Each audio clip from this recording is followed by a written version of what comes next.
పద్మవ్యూహంలోకి ప్రవేశించడం ధర్మరాజుకి కాని, భీముడికి కాని, నకులుడికి కాని, సహదేవుడికి కాని ఎవ్వరికీ తెలియదు. అది తెలిసున్నది ఎవరికి? నలుగురికి తెలుసు. ఒకటి శ్రీకృష్ణ పరమాత్మకి తెలుసు, 2 అర్జునుడికి తెలుసు, 3 కృష్ణుని యొక్క కుమారుడు ప్రద్యుమ్నుడికి తెలుసు, 4 అర్జునుడి దగ్గర ఉపదేశం పొందాడు కాబట్టి అభిమన్యుడికి తెలుసు. అభిమన్యుడు లోపలికెళ్ళగలడు కానీ బయటికి రావడం రాదు. ఎలా పద్మవ్యూహాన్ని భేదించడం? అర్జునుడు దూరంగా ఉన్నాడు యుద్ధంలో. అందుకని ధర్మరాజు అభిమన్యుడిని అడిగాడు, నాయనా నిన్ను పంపకూడదు పిల్లవాడివి, కానీ పద్మవ్యూహాన్ని భేదించగలవా అన్నాడు. అబ్బా పెద్దనాన్నగారు, ఎన్నాళ్లకంటే ఇంత గొప్ప అవకాశం! ఇవాళ నా ప్రతాపం విని మా నాన్నగారు పొంగిపోవాలి, నా ప్రతాపం చూసి గురువు గారు పరవశించిపోవాలి, ద్రోణాచార్యుల వారు. అలా యుద్ధం చేస్తా. బయటికి రావడం రాదు, కానీ లోపలికి వెళ్ళిన తర్వాత ఎందుకు రాను? పిరికితనం లేదు ఆయనకి. ఇంతమందిని పడగొట్టొస్తా కాబట్టి పద్మవ్యూహాన్ని భేదిస్తానని బయలుదేరాడు. మహాభారత యుద్ధం ప్రారంభం అవడానికి ముందు దుర్యోధనుడు భీష్మాచార్యుల వారిని తన పక్షానికి సర్వసైన్యాధిపతిగా అభిషేకం చేశాడు. ఆయన సర్వసైన్యాధిపతిగా పదవిని స్వీకరించిన తరువాత తన వైపు ఉండేటటువంటి బలగంలో ఉండేటటువంటి వీరుల యొక్క విభాగం చేసి, పాండవ వీరుల్లో ఉండేటటువంటి అగ్రగణ్యులెవరు, అందులో అతిరథులు, మహారథులు, అర్ధరథులు, సమరథులు ఎవరు అనేటటువంటి విభాగం చేసి చూపించాడు. దాని వలన ఎవరు ఎంతంత శౌర్యము కలవారు, ఎంతంత పరాక్రమము కలవారు అనేటటువంటి విషయం లోకానికి వెల్లడి అవుతుంది. ఇందులో శస్త్రముల యందు శాస్త్రమునందు ప్రవీణుడై ఉండాలి. శస్త్రము అంటే నిన్ననే మీతో మనవి చేశాను నేను, ఒక్కొక్క ఆయుధాన్ని ప్రయోగించడంలో నేర్పరి అయి ఉండాలి. అందరూ అన్ని ఆయుధాలు ప్రయోగించలేరు. కొందరు కొన్ని ఆయుధాలే ప్రయోగించగలరు. కొందరు కత్తితో యుద్ధం చేస్తారు, కొందరు శూలంతో యుద్ధం చేస్తారు, కొంతమంది ధనుర్బాణములు వేస్తారు, కొంతమంది గదాయుద్ధం చేస్తారు. ఒక్కొక్కరు ఒక్కొక్క ఆయుధాన్ని బాగా వాడతారు. అందరూ అన్ని ఆయుధములను బాగా వాడగలిగినటువంటి ప్రజ్ఞ కలిగిన వారై ఉండకపోవచ్చు. కానీ ఒక్కొక్క మహావీరుడు మాత్రం అన్ని ఆయుధములతోనూ యుద్ధం చెయ్యగలిగిన వాడై ఉంటాడు. మీరు అభిమన్యుణ్ణే చూస్తే చిట్ట చివరికి ఆయన దగ్గర ఏ ఆయుధము లేకపోయినా రథానికి ఉన్నటువంటి చక్రాన్ని ఊడతీసి ఆ చక్రం ఒక్కటి పట్టుకుని యుద్ధం చేస్తే రథచక్రం చేతిలో ఉండి ఆయన చేస్తున్నటువంటి యుద్ధాన్ని చూసి భయపడి అశ్వత్థామ రథాన్ని విడిచిపెట్టి పారిపోవలసి వచ్చింది. అంటే ఆయుధాన్ని అంత అద్భుతంగా వాడగలిగినటువంటి శక్తితో ఉంటారు. అంతేగాని చేతికి ఏదో దొరికింది కదా అని దాన్ని పుచ్చుకోవడం కాదు. ఒక్కొక్క ఆయుధాన్ని ప్రయోగించడంలో, ఆ ఆయుధాన్ని అంత నైపుణ్యంతో వాడి ఎదిరి బలాన్ని పడగొట్టడంలో అపారమైనటువంటి ప్రావీణ్యమును గురుముఖతః యుద్ధ ప్రక్రియ యందు నేర్చుకున్నటువంటి మహాపురుషులు ఉంటారు. అలా అస్త్ర విద్యయందు మహాప్రవీణుడయ్యుండి దానితో పాటుగా శస్త్రము తెలిసి ఉండాలి. శస్త్రము అంటే ఆయుధమును వాడడం తెలియాలి. ఉదాహరణకి బ్రహ్మాస్త్రం, వాయవ్యాస్త్రం, వారుణాస్త్రం ఇటువంటివన్నీ కూడా మంత్రపూజితములు. ఆయా మంత్రములను గురువుల వలన ఉపదేశం పొంది ఆ మంత్రములను బాణం మీదకి కానీ చిట్ట చివరికి ఒక గడ్డి పరక మీదకి కానీ అభిమంత్రిస్తే అదే ఆయుధంగా మారుతుంది. మారి ఎవరి మీద దాన్ని ప్రయోగించారో వారిని సంహారం చేస్తుంది. ఒక్కొక్కసారి ఒక్కొక్క అస్త్రం ఒకరిని కాదు కొన్ని వేల మందిని మట్టు పెట్టేస్తుంది. ఒక్కొక్కసారి యుద్ధ భూమిని నిశ్శేషం చేయొచ్చు కూడా. అంతంత శక్తివంతములై ఉంటాయి. అటువంటి శాస్త్రము పరిపూర్ణముగా తెలిసి ఉండాలి. తాను ప్రయోగించడం ఒక్కటే కాదు, అవతల వారు ఏ అస్త్రాన్ని ప్రయోగించారు అన్నదాన్ని పట్టుకోగలగాలి. వారు అభిమంత్రించి విడిచిపెట్టారనుకోండి, ఆ వస్తున్నటువంటి శక్తి విస్ఫోటనాన్ని బట్టి ఇది ఫలానా అస్త్రం, ఈ అస్త్రం నా వైపు ఉన్న వారిని ఎవ్వరినీ చెనకకుండా ఉండాలి అంటే దీనికి విరుగుడు మళ్ళీ ఈ అస్త్రాన్ని ప్రయోగించాలి అని దాని ధాటికి తట్టుకుని నిలబడి దాన్ని నిస్సారము చెయ్యడం కోసమని ఏ అస్త్రమును ప్రయోగించాలో అటువంటి అస్త్రమును ప్రయోగించడం తెలిసి ఉండాలి. ఒక్కొక్కసారి దుందుడుకు చేష్టితములు ఉంటాయి యుద్ధంలో. గురువు హఠం చేసినటువంటి వాడికి ప్రయోగం చేయడానికి వీలు లేకుండా ఉండడానికి ఏం చేస్తారంటే ఉపసంహారం చెప్పకుండా ప్రయోగం చెప్తారు. ఉపసంహారం తెలియకపోతే చాలా ప్రమాదం, అందుకని అసలు ప్రయోగించడానికి అవకాశం ఉండదు. కానీ అశ్వత్థామ లాంటి వాడు ఒకసారి బ్రహ్మశిరో నామకాస్త్ర ప్రయోగం చేశాడు, కానీ ఆయనకి దాన్ని ఉపసంహారం చేయడం తెలియదు. అటువంటప్పుడు లోకమునకంతటికీ కూడా ప్రమాదం ఏర్పడుతుంది ఆ అస్త్రం యొక్క విస్ఫోటన శక్తి వలన. అప్పుడు ప్రకృతి దెబ్బతినకుండా, సమతౌల్య స్థితికి ఇబ్బంది రాకుండా, లోకమంతా శాంతియుతంగా ఉండేటట్టుగా చూడడం కోసం అవతలవాడికి ఉపసంహారము రాదు అంటే లోకక్షేమము కొరకు అవసరమైతే దాన్ని కూడా తానే ఉపసంహారం చెయ్యగలిగినటువంటి శక్తివంతుడై ఉండాలి. అది సామాన్యమైనటువంటి విద్య కాదు, అంత గొప్ప విద్య. అటువంటి విద్యలు, ఆ యుద్ధ సంబంధమైనటువంటి వాటిని గురుముఖతః ఎవరు పరిపూర్ణముగా తెలుసుకుని ఉంటాడో అది ఒక వ్యక్తి యొక్క పరాక్రమాన్ని లెక్క పెట్టేటప్పుడు మొదటి ప్రమాణంగా తీసుకుంటారు. ఇందులో ఈయనకి ఎంతవరకు ప్రవేశం ఉన్నది ఈ రెండిటి యందు అన్నదాన్ని ఒక ప్రమాణంగా తీసుకుని అసంఖ్యాకులైనటువంటి ధనుర్ధరులతో యుద్ధం చెయ్యగలిగినటువంటి వాడైతే అతిరథుడు అని వర్గీకరిస్తారు. యువతలవాడు అతిరథుడు అన్న మాటకు అర్థం ఏమిటంటే ఎదురుగుండా ఎంతమంది ఉన్నారు అన్న దాంతో ఆయనకే సంబంధం ఉండదు. అది ఎంతమంది అయినా కానివ్వండి, అంత సంతోషంతో యుద్ధం చేస్తాడు, అంతమందిని మట్టు పెడతాడు. అంత మట్టు పెట్టగలిగినటువంటి శక్తియుక్తులు కలవాడై, అంత అస్త్ర సంపద శస్త్ర సంపద కలిగిన వాడైతే ఉత్తరగోగ్రహణంలో అర్జునుడు చేసినట్టు ఒక్కొక్కసారి ఒక్కొక్క అస్త్రం తొందరపడి ప్రయోగించడానికి ఉండదు. ఎందుకంటే ప్రతిజ్ఞలు చేసి ఉంటారు. ఎదిరి బలంలో ఫలానా వాణ్ణి నేను చంపుతాను, ఫలానా వాణ్ణి నేను చంపుతాను అని ప్రతిజ్ఞలు చేసి ఉంటారు. అప్పుడు మీరు ఎంతసేపు యుద్ధం చేయడం సాధ్యం అవుతుంది? అప్పుడు వాళ్ళని చంపకూడదు, కానీ వాళ్ళకి యుద్ధం చేయడానికి అవకాశం లేని రీతిలో నిర్వీర్యం చేయవలసి ఉంటుంది. భీష్ముడు ఉన్నాడు, శిఖండి చేతిలో మరణించాలి. ద్రోణుడు ఉన్నాడు, దృష్టద్యుమ్నుడి చేతిలో మరణించాలి. దుర్యోధనుడు ఉన్నాడు, భీముడి చేతిలో మరణించాలి. అలాగే దుశ్శాసనుడు ఉన్నాడు, భీముడి చేతిలో మరణించాలి. ఇలా ఒక్కొక్కడిని చంపడానికి ఒక్కొక్కడు ప్రతిజ్ఞ చేసి ఉంటాడు. ఈ ప్రతిజ్ఞలు చేసిన వాళ్ళు చంపాలి తప్ప చటుక్కునే అవతలవాడు చంపేశాడు అనుకోండి, యువతలవాడికి ప్రతిజ్ఞా పరిపాలన చేసుకునే అవకాశం ఉండదు. అప్పుడు ఇంతమంది యోధుల్ని చంపడం కుదరదు కాబట్టి సమ్మోహనాస్త్రం ప్రయోగించి అందరూ కూడా ఒరిగిపోయేటట్టుగా చేసి ఆ మాయలోకి మత్తులోకి జారిపోయేటట్టు చేసి గోవుల్ని మరల్చుకుపోయాడు. ఇన్ని విషయములను తెలిసిన్నవాడై ఉండాలి. దాని కొరకు సత్సంప్రదాయములను పాటించాలి. అపారమైనటువంటి క్రమశిక్షణతో జీవితాన్ని గడపాలి. వీటన్నింటినీ ధరించడానికి కావలసినటువంటి తేజస్సును నిలబెట్టుకోవాలి.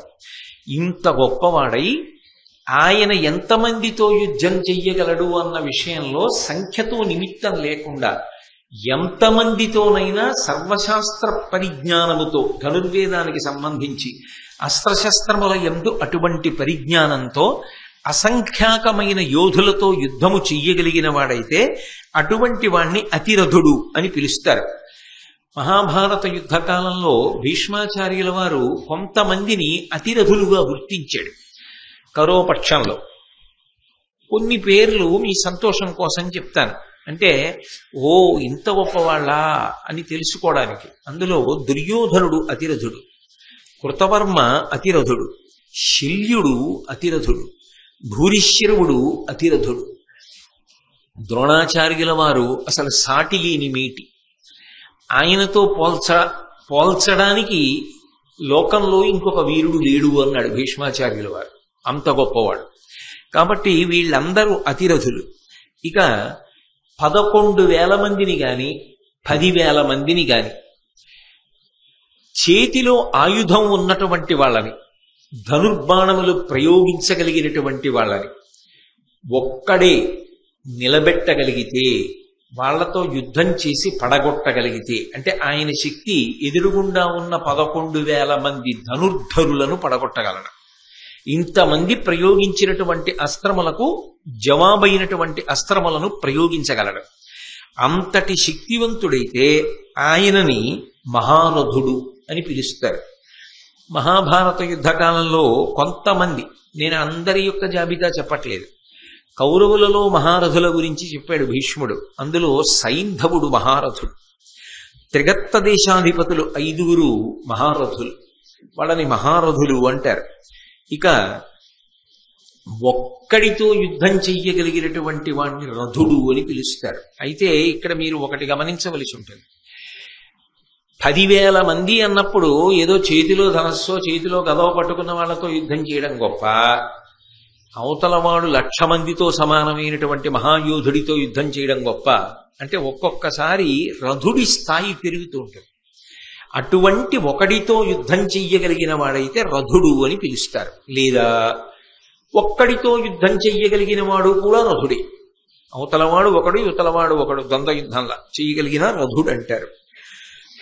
రథుని కన్నా తక్కువ శక్తి కలిగిన వాడు అనుకోండి, బాహ్యంలో అర్ధరథుడు అని పిలుస్తారు. అంటే ఇంకా అదే అధమాధమం, ఇంకా అంతకన్నా తక్కువ ఉండదు. అధమాధమైనటువంటి శక్తి అంటే ఉన్నవారిలో అసలు యుద్ధానికి వెళ్ళడం సామాన్యమైన విషయం ఏం కాదనుకోండి, అదో చాలా చాలా గొప్ప విషయం. కానీ ఒక్క రథికుడితో తక్కువ శక్తి, అంతకన్నా తక్కువ శక్తితో మాత్రమే పోరాటం చేయగలిగితే అర్ధరథుడు అంటారు. భీష్మాచార్యుల వారు ఈ వర్గీకరణ చేస్తున్నాడు. కౌరవుల వైపు ఎవరెవరు యోధులు, ఏ స్థాయికి వెడతారు, అతిరథుడెవరు, మహారథుడెవరు, సమరథుడెవరు, అర్ధరథుడెవరు, ఇవన్నీ చెప్తున్నాడు. చెప్తూ కర్ణుడి వైపు తిరిగాడు. తిరిగి కర్ణుడి గురించి కర్ణుడితో చెప్పలేదు, కర్ణుడి వంక చూసి దుర్యోధనుడి వంక చూశాడు. చూసి దుర్యోధనుడితో కర్ణుడి గురించి చెప్పాడు. నీకు బ్రెగ్గడయ్యును నియింపు చెలియునై కయ్యంబునకు ఎప్పుడు కాలుద్రవ్వు పాండుపుత్రులతోడి పగకు నిన్నెసగొల్పు కొలువున రజ్జులు పలుకునట్టి రాధాసుతుండు అర్ధరథుడు కుండలములు కవచంబు పోవుట కారణముగా బీరువారినవాడు వీరిడి కృపన్ పెద్ద పరశురాముండు శాపమున వీని అస్త్ర వీర్యంబు చెరచే అట్లగుట వీడు పార్థు మార్కొని మానంబు ప్రాణములను తనకు సొమ్ముగా దక్కించుకొనగలేమి ఎల్లవారికి ఎంతయు తెల్లమధిపా. దుర్యోధనుడి వంక చూసి కర్ణుడి గురించి చెప్పాడు. ఎందుకని? అసలు యుద్ధానికి ఎవరిని చూసుకుని ఎడుతున్నాడు? కర్ణుడిని చూసుకుని ఎడుతున్నాడు. ఆ కర్ణుడి యొక్క పరాక్రమం ఏమిటో, ఆయన స్థాయి ఏమిటో చెప్తూ భీష్మాచార్యుల వారు కర్ణుడితో చెప్పకుండా దుర్యోధనుడితో చెప్పడం, ఆయనకి అసలు ఈ యుద్ధమునకు కారణభూతుడెవరో తెలుసు కాబట్టి. ఎవరిని చూసుకుని దుర్యోధనుడు యుద్ధానికి ఎడుతున్నాడో ఆయన బలమేమిటో చెప్తున్నాడు కాబట్టి ఆయన వంకే తిరిగి చెప్పలా, దుర్యోధనుడి వంక తిరిగి చెప్పాడు. అది భీష్ముడి యొక్క దార్శనికత. అన్నాడు, నీకు బ్రెగ్గడుయును, నువ్వు మంత్రిలా భావిస్తావే, ఎప్పుడు ఏ ముఖ్యమైన విషయమైనా సంప్రదింపులు చేస్తూ ఉంటావే, అలా నువ్వు సంప్రదించేటటువంటి వాడు నీకు మంత్రాంగమును చెప్పేటటువంటి వాడు. నీకు మంత్రాంగమును చెప్తాడు కాబట్టి నీకు బ్రెగ్గడు అంటే మంత్రి అని. నీకు మంత్రి, మంత్రము అంటే ఆలోచన అని దాని అర్థం. అందుకే ఆలోచన లేకుండా చింతకాయని కొడితే పడుతుందా కింద? చింతకాయనే ఎప్పుడు పడుతుంది?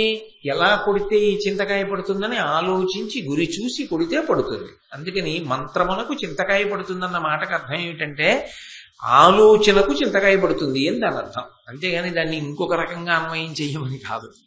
కాబట్టి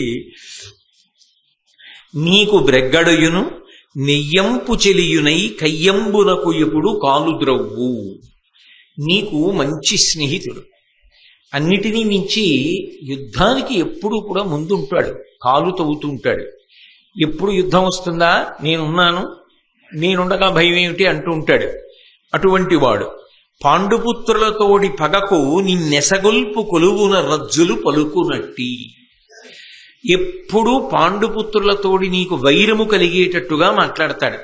ఏ కారణము చేత కూడా నీకు పాండుపుత్రులతో సంధి కాని ప్రేమ కాని కలగకుండా నిరంతరము ప్రయత్నిస్తూ ఉంటాడు. కొలువున రొజ్జులు పలుకునట్టి అలా నీతో వాళ్ళకి సంధి కలగకుండా ప్రేమ ఏర్పడకుండా ఎప్పుడూ అహంకారపూరితమైనటువంటి మాటలు మాట్లాడుతూ ఉంటాడు. మీ ఇద్దరిని విడదీసేటటువంటి ప్రయత్నమే చేస్తూ ఉంటాడు. రాధాసుతుండు అర్ధరుధుడు. ఈ రాధాసుతుడున్నాడే కర్ణుడు, ఈయన అర్ధరుధుడు.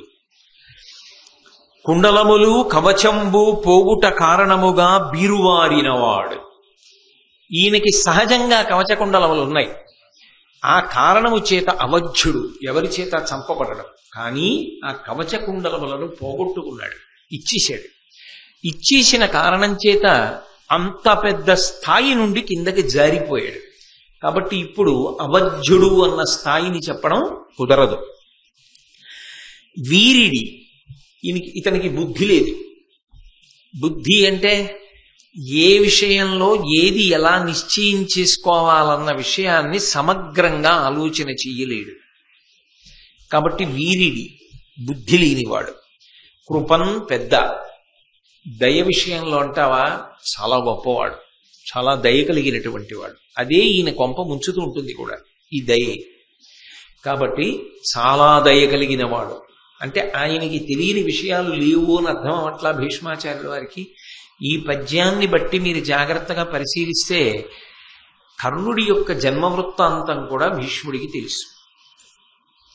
భీష్ముడికి తెలిసే భీష్ముడు కర్ణుడికి చెప్పలేదు అని అనవలసి ఉంటుంది భారతంలో. లేకపోతే కర్ణుడి యొక్క శీల వైభవం గురించి ఇంత చక్కగా చెప్పడం సాధ్యం కాదు.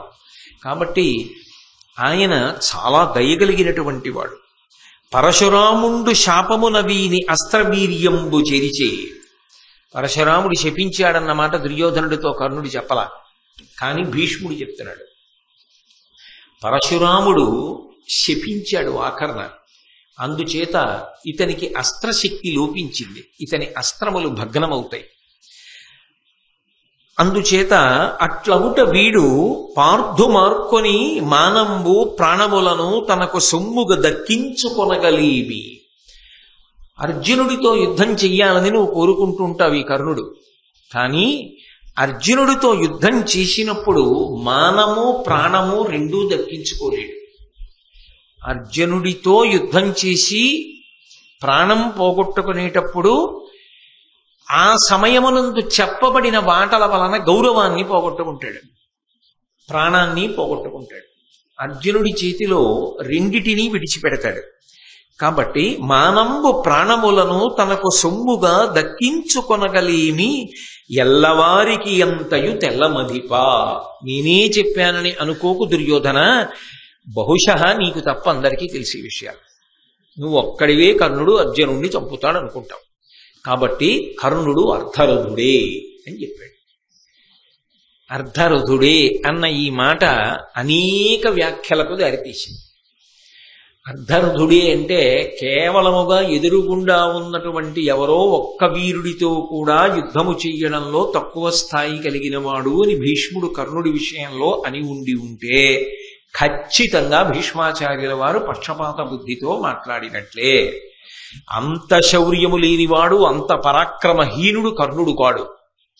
కర్ణుడు చాలా పరాక్రమవంతుడు, చాలా శౌర్యవంతుడు. అందుకే అర్జునుడితో అంతసేపు యుద్ధం చేశాడు, ఘటోత్కచుడితో అంతసేపు యుద్ధం చేశాడు, ధర్మరాజు గారిని తరిమి కొట్టాడు. ఏ సామాన్యుడా?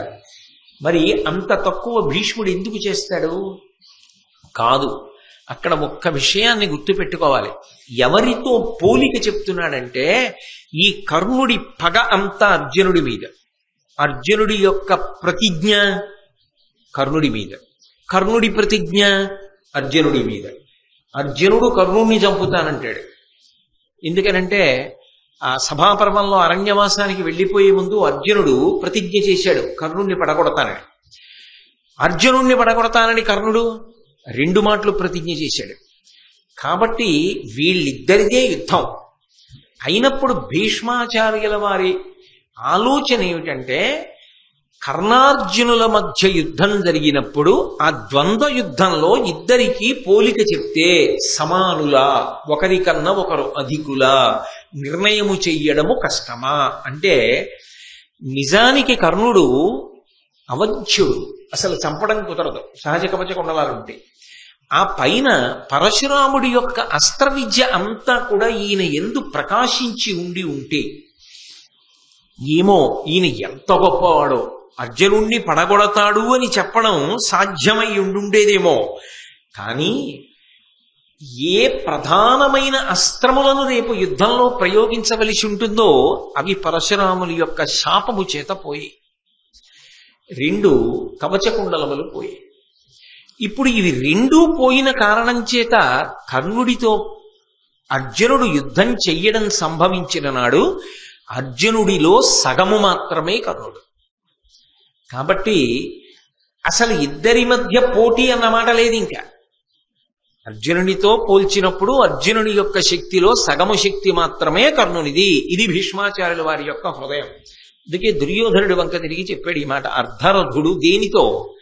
అర్ధరథుడు అని ఊరుకోలేదు, కిందంతా అర్జునుడితో పోల్చాడు. అందుకే అర్ధరథుడు కుండలములు కవచంబు పోగుట కారణముగా బిరుమారినవాడు వీరిడి. ఎందుకని? ఎందుకు బుద్ధి లేనివాడు అన్న మాట అంటున్నాడు భీష్ముడు.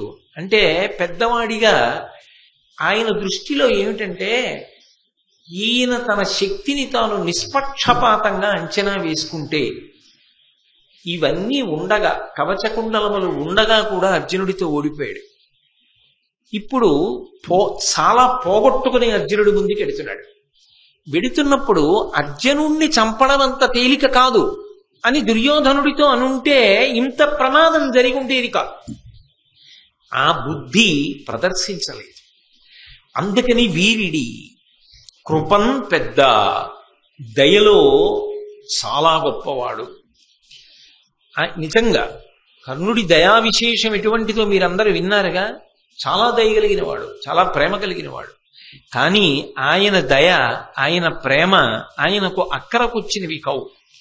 ఆయన ఇబ్బంది పడ్డానికి పనికొచ్చాయి. కుంతీదేవితో 4 జోలికి వెళ్ళను అర్జునుడి వినా అన్నాడు. ఆ మాట దుర్యోధనుడితో వచ్చి చెప్పలేదుగా. నేను 4 చెయ్యనని చెప్పలేదుగా. ఇవన్నీ తెలియవు దుర్యోధన నీకు అంటే భీష్ముడు ప్రకటనంగా చెప్పలేదు. కానీ తన దయ తనని పాడు చేసింది కర్ణుడిని. సూర్యుడు చెప్పినా వినకుండా కవచకుండలాలు ఇచ్చాడు. అవధ్యుడు వధ్యుడైపోయాడు.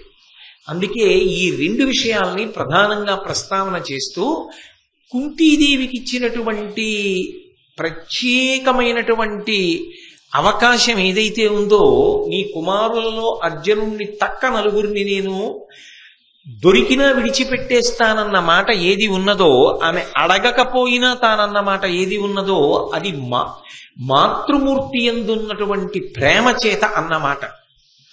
ఇప్పుడు నిస్సందేహంగా దయ కలిగినవాడు, నిస్సందేహంగా ప్రేమ కలిగినవాడు. కానీ ఆ దయ అక్కరకొచ్చినది కాదు, దాని చేత రక్షణను పొందినవాడు కాడు. అందుచేత ఇతను అర్జునుడితో యుద్ధం చేసినప్పుడు అర్ధరథుడు మాత్రమే. ఇది భీష్మాచార్యుల వారి యొక్క తీర్పు. అయితే పాఠం చెప్పిన వాడెవరు? ద్రోణాచార్యుల వారు. ద్రోణాచార్యుల వారు వెంటనే లేచాడు. మహాభారతంలో సాధారణంగా ఏదైనా కీలకమైన విషయాన్ని భీష్ముడు మాట్లాడితే అప్రయత్నంగానే ద్రోణాచార్యుల వారు కూడా లేచి మాట్లాడతారు. అందుకని ద్రోణుడు అన్నాడు, అనవుడు గురుడు ఇట్లను కర్ణుని చందము మున్ను కడగు రోయడు పారన్ వినుమేమరియుండుంగావున ఈతండర్ధరుదుండవున్ తలపోయన్. ద్రోణాచార్యుల వారు కూడా జరగబోయేటటువంటి యుద్ధాన్ని దృష్టిలో పెట్టుకుని మాట్లాడుతున్నాడు. ఆయన అన్నాడు, కర్ణుని చందము మున్ను కడగు. కర్ణునికి ఉన్నది గొప్ప ఆవేశం. ముందు చాలా తొందరగా వెళ్ళిపోతాడు యుద్ధానికి, చాలా దూకుడుగా ముందుకు వెళ్ళిపోతాడు. చాలా దూకుడుగా ముందుకెళ్ళిపోయిన తరువాత నిలబడిపోడు. రోయడు పారన్, అవసరమైతే తన మీదకి బాణాలు వచ్చి పడిపోతున్నాయి అనుకుంటే ఎంత తొందరగా ముందుకెళ్ళాడో అంత తొందరగా యుద్ధభూమిని విడిచిపెట్టి పారిపోతాడు. ఇవన్నీ గతంలో జరిగినవే. జరిగిన వాటిని దృష్టిలో పెట్టుకునే మాట్లాడుతున్నారు ద్రోణాచార్యులు వారు. కాబట్టి రోయడు పారన్ వినుమేమరియుండుంగావున, ఏదో ఆలోచిస్తూ ఉంటాడు. యుద్ధంలో చాలా జాగ్రత్తగా దృష్టిని దాని మీదే కేంద్రీకరించవలసి ఉంటుంది. కానీ పరాకుగా ఉంటాడు, ఏదో ఆలోచిస్తూ ఉంటాడు. ఆయన కర్మ విధివంచితుడు, దురదృష్టవంతుడు. అందరూ మా అన్నయ్య మా తమ్ముడు అని చెప్పుకుంటారు, ఆయన చెప్పలేడు. ఆయన పైకి ధర్మరాజు దొరుకుతాడు, కానీ కుంతికి ఇచ్చిన మాట గుర్తొస్తుంది, చంపలేడు. నకుల సహదేవులు దొరికినా చంపలేడు. అర్జునుడితో తెగించి యుద్ధానికి ఎడతాడు, తెలుసు చనిపోతానని, తెలుసు దుర్యోధనుడికి ఇచ్చిన మాట నిలబెట్టుకోలేనని. కృష్ణుడితో చెప్పాడు కదా ఈ మాటలు. తనకొచ్చిన శాపముల గురించి తెలుసు, తన గుండెల్లో అగ్నిపర్వతాలు బద్దలవుతూ ఉంటాయి, కానీ అన్నీ సహిస్తూ ఉంటాడు. ఒకడికి ఒక సమస్య అయితేనే ఇబ్బందిగా ఉంటే ఇన్ని సమస్యలు బుద్ధి యందు ఉన్నవాడు చాలా బుద్ధి పెట్టి నిశ్చయాత్మకమైనటువంటి బుద్ధితో యుద్ధం చేయడం ఎలా సాధ్యం అవుతుందండి? బహుశः అక్కడ యుద్ధం చేసే వాళ్ళందరిలోకి ఇన్ని పరిమితులు ఉన్నటువంటి వాడు కర్ణుడు ఒక్కడే. ఆయనకి ఇవన్నీ జ్ఞాపకానికి వస్తున్నప్పుడు తను పడిన బాధ, తను పడిన ఆవేదన జ్ఞాపకానికి వస్తున్నప్పుడు తనకెంత ఇబ్బందిగా ఉంటుంది. అంతవరకు ఎందుకండి? యుద్ధభూమికి వెళ్ళిన తరువాత అర్జునుడికి సారథి కృష్ణ భగవానుడు. తెలీదా కర్ణుడికి? సాక్షాత్ పరమేశ్వరుడిని తెలుసు. పరమేశ్వరుడు రథం నడుపుతున్నాడు. తనకి నిజానికి సారథ్యంలో కృష్ణుడితో సమానుడైన తన మనసు గాయపడేటట్టుగా మాట్లాడి ఉన్న అగ్నిహోత్రం చాలక ఎదురుగుండా ఇంకో అగ్నిహోత్రాన్ని పెట్టుకుని యుద్ధం చేశాడు. ఇంకా ఆయనకి బుద్ధి ఎలా నిలబడుతుంది? అసలు ఎలా సాధ్యం అవుతుంది?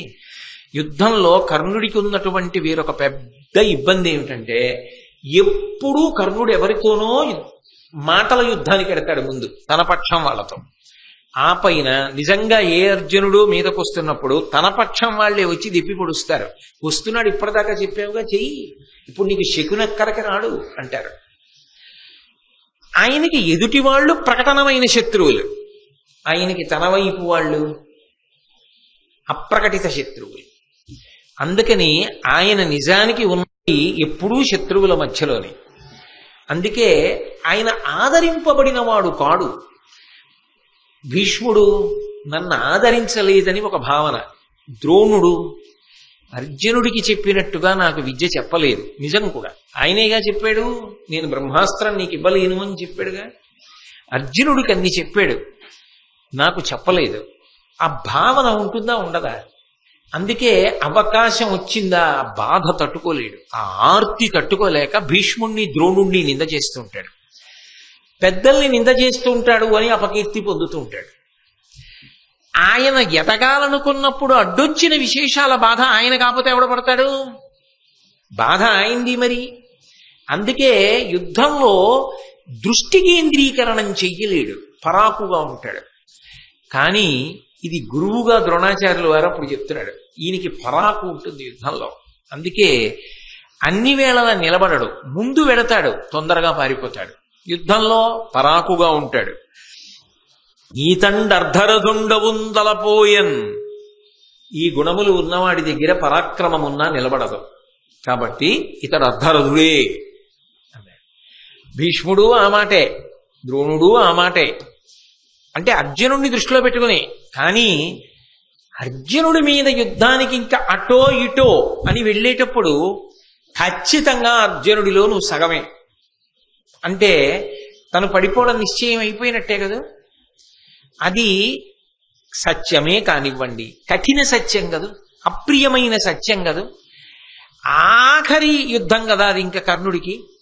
అయినప్పుడు అప్పుడు కూడా ఆ మాట పడిన తరువాత అది సత్యమే కావచ్చు, నేను కాదన్ను. భీష్ముడు అసత్యం చెప్పాడనో ద్రోణుడు అసత్యం చెప్పాడనో నేను అంటలేదు. కానీ అది కర్ణుడికి ఆవేశ కారణమైంది.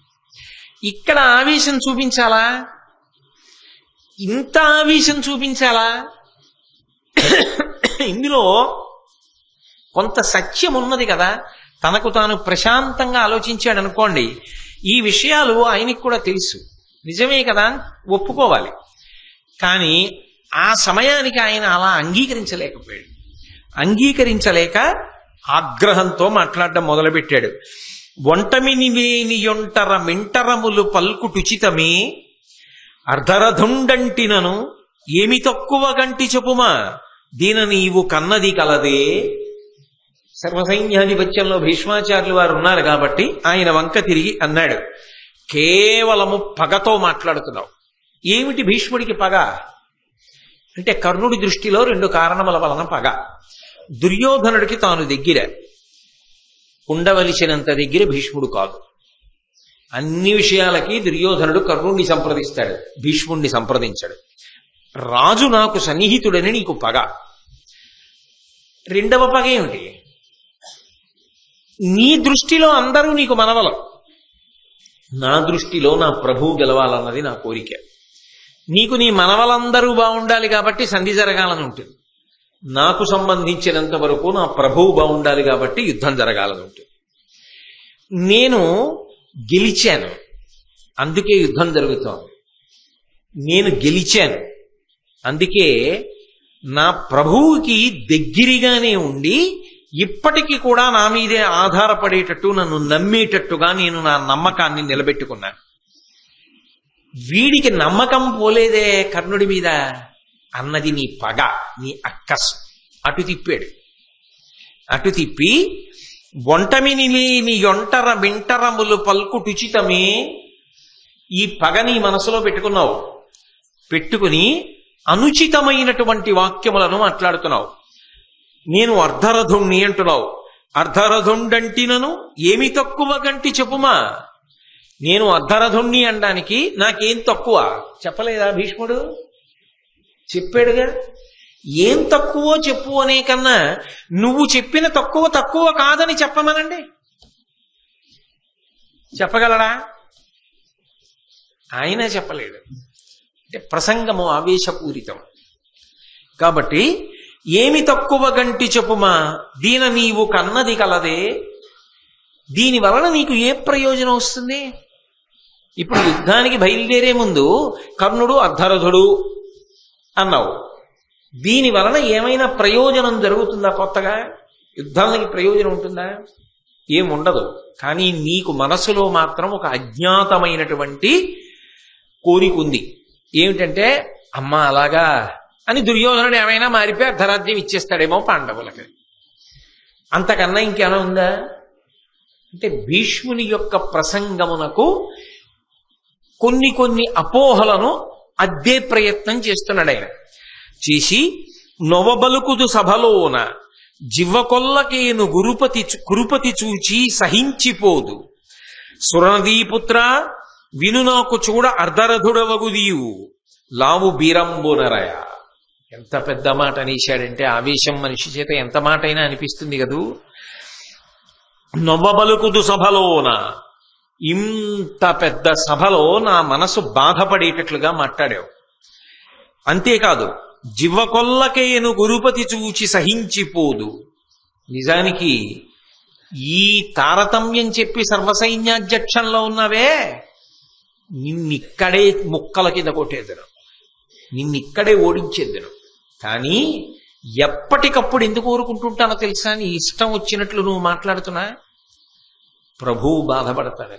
యుద్ధానికి వెళ్లే ముందు భీష్ముణ్ణి నేనేమైనా చేసేస్తే ఇప్పుడే సర్వసైన్యాధిపతిని చెయ్యగానే నా పక్షంలో వాడే పడగొట్టేశాడు అని బాధపడతాడని వదిలేస్తున్నా. అంత తేలికండి భీష్ముడిని పడగొట్టడం కర్ణుడికి. అంటే ఆవేశం ఉచితానుచితములు మరిచిపోయేటట్టుగా చేస్తుంది. కాబట్టి సురనదీపుత్ర, ఓ గాంగేయుడా, విను నాకు చూడ అర్ధరథుడవగుదీయు. అసలు నిజంగా చెప్పాలంటే నేను చెప్తున్నా, ఎవరి శక్తి ఉంటూ తెలియక ప్రభువు నీకు సర్వసైన్యాధ్యక్షం కట్టబెట్టాడేమో, కానీ నువ్వే అర్ధరథుడివి. లావు బీరంబునరయ, నీ శక్తిని దృష్టిలో పెట్టుకున్నా, నీ పరాక్రమం దృష్టిలో పెట్టుకున్నా నువ్వు అర్ధరథుడవే, నువ్వు అతిరథుడు కావు. ఎవరు? ఏ భీష్ముడు, ఆయన చరిత్ర ఏమిటి, ఆయన చేసిన యుద్ధం ఏమిటి, ఆయన ముందు ఎవరు నిలబడ్డారు? ఆయనకి విద్య నేర్పినటువంటి పరశురాముడు నిలబడలేకపోయాడు ఆయన ముందు. ఆ పరశురాముడి చేత శాపోపహతుడై అస్త్రములను పోగొట్టుకున్నాడు. బాధాకరమైన విషయమైన సత్యమది. అంబని తీసుకొచ్చినప్పుడు అందరు రాజులను ఓడించినవాడు భీష్ముడు. పైగా స్వచ్ఛంద మరణము వరమున్నవాడు భీష్ముడు. ఇంత బలవంతుడు. ఇటువంటి వాణ్ణి అసలు నీ లావు బీరము దృష్టిలో పెట్టుకుంటే, నీ శక్తిని పరాక్రమాన్ని దృష్టిలో పెట్టుకుంటే నువ్వే అర్ధరథుడవు, నేను కాదు అన్నది ఆంతరమైనటువంటి విశేషం అని. అంతేకాదు, అసలు సర్వసైన్యాధిపతి అన్నవాడికి ఉండవలసిన మొదటి లక్షణం ఏమిటి? ఎంతమంది ఉండనివ్వండి సైన్యం, ఒకటి ఉడత ఉంటుంది, ఒకటి చీమ ఉంటుంది, ఒకటి కప్పు ఉంటుంది, ఒకటి కోతి ఉంటుంది. అంటే నా ఉద్దేశ్యం ఏమిటంటే, బలాబలముల యందు తారతమ్యములుంటాయి. అందరూ ఒక బలం ఉన్న వాళ్ళు ఉండరుగా. కానీ అందరినీ కలుపుకుని అందరి చేత ఎవరు ఏ పని చెయ్యగలరో అది చేయించుకుని కార్యములు సాధించిన వాడు సర్వసైన్యాధ్యక్షుడు. అది తెలిసి ఉండాలి, అందరినీ కలుపుకోవాలి, అది నిరూపణం చేసుకోవాలి, ఆ శక్తి ఉందని నిరూపణం చేసుకోవాలి. నువ్వేం చేశావు? కర్జము తప్పే నీ ఎదుర కష్టపు మాటలకేలయోర్తురు, ఈ దుర్జనుడైన శాంతనవు దొర్బలమీటిది, ఈతడొక్కడున్ వర్జితుడైననేమి, నృపవర్గము కుందుట యొట్టబాయునే, అర్జున పక్షపాతి ఇతడాలము మేకుని చెయ్యడుంజుమి. దుర్యోధనుడితో అంటున్నాడు, కర్జము తప్పే, కార్యమంతా పాడైపోయింది ఇలాంటి వాడికి సర్వసైన్యాధ్యక్షం ఇస్తే. నీ ఎదుర కష్టపు మాటలకేలయోర్తురు, ఈ దుర్జనుడైన శాంతనవు దొర్బలమేటిది. నీ ఎదురుగుండానే ఓ దుర్యోధన, వాడు అతిరథుడు, వీడు అర్ధరథుడు, వీడు సమరథుడు, వీడు అతిరథుడు, ఇలా విడదీసి మాట్లాడుతుంటే నిజంగా శక్తి ఉన్నవాడు కూడా ఏమనుకుంటాడు? నన్ను అలా అన్నాడు కదా, ఇంకా నేను ఎందుకు వెళ్ళాలి యుద్ధానికి అనుకుంటాడు. పాడైపోయిందా యుద్ధం? ఎవరు చెప్పన్నారు ఇవన్నీ?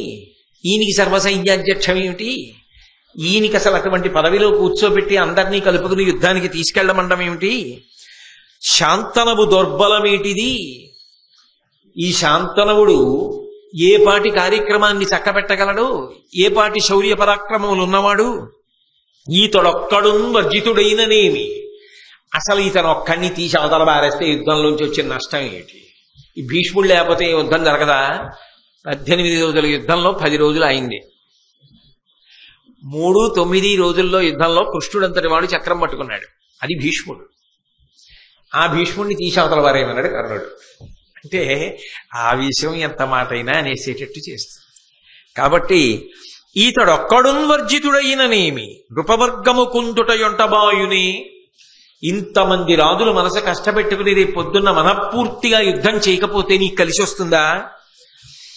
అర్జున పక్షపాత ఇతడాలము మీకుని చెయ్యడుంజుమి. ఇతడు అర్జునుడి పట్ల పక్షపాతం ఉన్నవాడు. అర్జునుడిని చంపడం, అర్జునుడి జోలికి వెళ్ళడం. ఇతడు పక్షపాతంతో చేసేటటువంటి యుద్ధము వలన నీకు జయము లభించడు దుర్యోధన. ఇటువంటి వాడిని ఎందుకు పెడతావు సర్వసైన్యాధ్యక్షంలో? అక్కడ పోతే వచ్చే నష్టం లేదు, తీసవతల పారాయి. చాలా కాలంబు పోవక చతురులైన వృద్ధ జనముల బుద్ధులు విండ్రుగాక, ముదియ మతిదప్పి నోరికి నొదవినట్లు పలుకు వెడగుల మాటలు పడియగుని. లోకంలో వృద్ధులు ఉంటారు, వయసు బాగా పెద్దదైన వాళ్ళు. వాళ్ళు పూజనీయులు, గౌరవనీయులు. ఎందుచేత అంటే వాళ్ళది అనుభవం. ఒక పుస్తకం చదవడానికి, అనుభవం సంపాదించడానికి సముద్రానికి చిన్న చలంకి, చలం అంటే ఏట్లో ఇసుక ఇలా తీస్తే చిన్న నీరు వచ్చి ఉబికి ఏర్పడుతుంది. దీనికి ఉన్నంత తేడా ఉంటుంది. అనుభవము అనుభవమే. అనుభవముతో తుల్యము పుస్తక జ్ఞానము కాదు. ఒక విషయాన్ని అనుభవ పురస్సరంగా నిర్వహించడం అనేటటువంటిది ఎప్పుడూ జీవితంలో గొప్ప విషయం. అందుకే అనుభవమునకు గౌరవము, అనుభవమునకు పెద్దపీట వెయ్యడం ప్రాజ్ఞుల యొక్క లక్షణం. అనుభవము వయస్సుతో పాటు వస్తుంది తప్ప జ్ఞానం వస్తుందేమో, 10 పుస్తకాలు చదివితే పుస్తక జ్ఞానం వస్తుందేమో, అనుభవం మాత్రం వయస్సుతో రావాలి. డక్కాముక్కీలు తింటే రావాలి. కష్టసుఖములు ఒడుదుడుకులు చూసి ఓరిస్తే వచ్చేటటువంటిది. దాన్ని పక్కన పెట్టడానికి చులకన చేయడానికి వీల్లేదు. కాబట్టి పెద్దరికము ఎప్పుడూ గౌరవనీయమే. వయసులో పెద్దవాడైతే ఏమిటండి అన్న మాట అనడానికి వీల్లేదు. ఆయనకున్న అనుభవముల యందు వాటి ముందు నీ జ్ఞానము సరిపోదు. ఆయన పండినవాడు జీవితంలో, ఆయన మార్గదర్శనం చెయ్యడానికి అర్హులు. కాబట్టి వయస్సులో పెద్దవారికి గౌరవము ఇచ్చి తీరవలసినదే. అయితే కర్ణుడంటాడు, చాలా కాలంబు పోవక చతురులైన వృద్ధజనముల బుద్ధులు విండ్రుగాక. చాలా ముసలివాళ్ళు అయిపోయినా కొంతమంది మంచి సద్బుద్ధితో ఉంటారు. వాళ్ళ అనుభవంతో ఎప్పుడూ ఇతరులకు మంచి మాటలు చెప్తూ ఉంటారు. అలా సద్బుద్ధితో మంచి మాటలు చెప్పేవాళ్ళు ఉంటారే, వాళ్ళు ఎంత వృద్ధులైన వారైనా వారిని సేవించి వారి దగ్గరికి వెళ్ళి వారి యొక్క అభిప్రాయాన్ని తెలుసుకుని దానికి అనుగుణంగా మనిషి ప్రవర్తించాలి. కానీ ముదియ మతిదప్పినోరికి నొదవినట్లు పలుకు వెడగుల మాటలు పాడియగునే. బాగా వృద్ధాప్యం వచ్చేసి బుద్ధి చాంచల్యం వచ్చి సరిగ్గా దృష్టి నిలబడక మతి తప్పి అవివేకంగా మాట్లాడేవాడు ఈ భీష్ముడు. ఈయన మాట వినడమేమిటి? నిజమే, వయసుకి గౌరవం ఇవ్వాలి పెద్దవాడు, నేను కాదన్నా. పెద్దవాడి మాట వినాలి. ఎప్పుడు? అసలు ఆ బుద్ధి సక్రమంగా ఉంటే, మతి సరిగ్గా పనిచేస్తుంటే ఆయన మాట వినవలసిందే. ఆయనకి వయసు పెద్దదైపోయింది, వయసుతో పాటుగా ఆయనకి బుద్ధి తగ్గిపోయి ఆ జ్ఞాపక శక్తి అవి అన్నీ పోయాయి. అన్ని పోవడంలో ఎవడెలాంటి వాడో ఏమిటో ఆయనే సరిగ్గా నిర్ణయించలేకపోతున్నాడు. ఈయన మాటలు నమ్మడం ఏమిటి? కానీ నేను ఒక్క మాట చెప్తాను, మీరు జ్ఞాపకం పెట్టుకోండి. యథార్థమునకు బాగా వయసు పెద్దదైనా లబ్ధప్రతిష్ఠులైనటువంటి వారు చేసినటువంటి పొరపాట్లు కూడా ప్రజల కంట తడిపెట్టిస్తాయి తప్ప ఎప్పుడూ కూడా తప్పుని ఎత్తి చూపించనివ్వవు. ఎందుకని అంటే యువతల వాడు సహృదయంతో దాన్ని అర్థం చేసుకుంటాడు. నేను మీకు ఒక ఉదాహరణ చెప్తాను అన్నాను కాబట్టి. మహానుభావురాలు ఎంఎస్ సుబ్బలక్ష్మి గారు పెద్దవారు అయిపోయిన తర్వాత ఆవిడ ఒకసారి ఉత్తర భారతదేశంలో బిర్లా గారి ఇంట్లో కచేరీ చేస్తున్నారు. కచేరీ చేస్తూ ఆవిడ మీరా భజన్ పాడుతున్నారు. మీరా భజన్ పాడుతూ ఆవిడ చరణం మరిచిపోయారు. ఆవిడ చరణం అందుకోలేకపోతున్నారని పక్క వాయిద్యాల వాళ్ళు గమనించారు. మళ్ళీ వాయించారు ఆవిడ అందుకోవడానికి, సమయం ఇవ్వడానికి. ఆవిడ మనసులోనే ఒక్కసారి ఆ స్వరాలు వేసి చూసుకున్నారు, జ్ఞాపకం వస్తుందేమో అని. మళ్ళీ పల్లవి పాడారు, అయినా ఆవిడికి జ్ఞాపకం రాలేదు. ఆవిడ పక్కనున్నటువంటి తన కూతురు వరసే ఆ అమ్మాయి వంక చూశారు. ఆ అమ్మాయి కూడా ఆ రోజున జ్ఞాపకం రాలా. ఆ అమ్మాయికి అంతకుముందే అనారోగ్యం చేసింది, అదే ఆ అమ్మాయికి జ్ఞాపకం రాలా. ఆ అమ్మాయి ఇంచుమించుగా చెప్పేసింది, నాకు జ్ఞాపకం రావట్లేదు. ఇంత లబ్ధప్రతిష్ఠురాలైన తల్లి ఒకప్పుడు మీరా భజన్ పాడుతూ చరణం మరిచిపోయారు అన్న విషయం ఆ తడబాటులో తెలిసిపోయింది. తర్వాత జ్ఞాపకం వచ్చింది, వేరు విషయం అనుకోండి. అప్పుడు ఎంఎస్ సుబ్బలక్ష్మి గారికి సంగీతం రాదనేంత సాహసం మీరు చేయగలరా? ఒక్క పొరపాటు జరిగిందని అయోగ్యురాలు అని ముద్ర వేస్తారా? అది సాధ్యమే. నిజానికి పెద్దలైన వారు ఎప్పుడైనా ఏదైనా పొరపాటు చేశారనుకోండి, మహానుభావుడు ఎన్ని చేసినవాడు, ఏదో చిన్న పొరపాటు జరిగింది అన్నది పెద్దరికం పట్ల ఉన్న గౌరవం కదా. నిజానికి భీష్ముడికి మతి తప్పి ఉన్నాడా, శక్తి తప్పి ఉన్నాడా? ఆయన అటువంటి వాడిని ఎంత మాట అన్నాడంటే, వయసులో పెద్దవాళ్ల మాట వినవలసిందే, మతి తప్పిన పెద్దవాడి మాట వినడం ఏమిటి? ఈయన అన్నాడు కదా, మరి బుద్ధి లేనివాడు అన్నాడు కదా. అందుకని బుద్ధి లేనివాడు, మతి తప్పినవాడు, ఆయన మాట వింటావేమిటి దుర్యోధన నువ్వు అని సేనముగమీతడైనన్ భూని మహీశ్వరుడు నీకు పొడిచెదరే దుర్మానియనిగాదే ఇతనితో నడచుట కొల్లనయితి దురమున గధిపా. ఇతను సేనాగ్రనాయకుడై సర్వసైన్యాధిపతి అయి ఈయన యుద్ధభూమిలో సైన్యాన్ని నడిపించడమే జరిగితే ఈ రాజులు ఎవరైనా నీ పక్షాన యుద్ధం చేస్తారా దుర్యోధన? ఎవ్వరూ యుద్ధం చేయరు. కాబట్టి ఈయన్ని ఎందుకు ఉంచుతావు? ఎవరి వరకు ఎందుకు? ఇతను ఆడిన మాటలు చూసి అసహ్యించుకుని నేనే అన్నానుగా, ఈ భీష్ముడు బ్రతికున్నంత కాలం యుద్ధం చేయను అని ప్రతిజ్ఞ చేశానుగా. నా వెనక ఇంకా చాలా మంది బయలుదేరుతారు. ఇంతమంది యుద్ధం చేయకుండా పోవడానికి కారణం ఏమిటి? నీ మీద అభిమానం లేకపోవడం కాదు, ఈయన మాట్లాడిన మాటల వల్ల వస్తున్న ఉపద్రవం. అంత తప్పుని ఎవరి వైపుకి నెట్టాడంటే భీష్మాచార్యుల వారి మీదకి నెట్టాడు. నెట్టి హితుడని నమ్మగాదగునే ఈతని కార్యపు మాటలిట్టివే పతిదిశ కూర్మివాపుటకు బట్టుగా ఎక్కువ తక్కువంచు ఉన్నతులకు మిదినీషులకు నానగ బల్కుటగాక ఇట్టివారితవులు తండ్రికిన్ సుతులకేమన నేర్తము పెద్దరాజులను. యుద్ధానికెళ్లే ముందు ప్రభువు కార్యాన్ని చూడాలి ఎవడైనా. నేను ఏ ప్రభువు తరపున సైన్యాధిపత్యం వహిస్తున్నాను అన్నది ఆలోచించాలి. అది మానేశాడు. మానేసి తన గొప్పతనం తనేదో వర్గీకరణ చేశాట, రాజుల శక్తులు అంతేట. విచిత్రం ఏంటంటే మిగిలిన వాళ్ళు ఎవరు ఇలా అనలేదు, మిగిలిన వాళ్ళు ఎవరు ఇన్ని మాటలు మాట్లాడలేదు. అదుపు తప్పిపోయి కర్ణుడు ఒక్కడే ఈ మాటలన్నీ అంటున్నాడు. అని ఇలా ఏ సైన్యాన్ని నడిపించాలో ఆ సైన్యంలోనే అభిప్రాయ భేదాలు ఏర్పడేటట్టుగా ప్రవర్తించినటువంటి ఇటువంటి భీష్ముడిని సర్వసైన్యాధిపతిని చేసుకున్న నిన్ను నీ తండ్రిని అనాలి. ధృతరాష్ట్ర మహారాజుకి దుర్యోధన నీకు ఇంతకన్నా గొప్ప మొనగాడు దొరకలేదే సర్వసైన్యాధ్యక్ష పదవికి.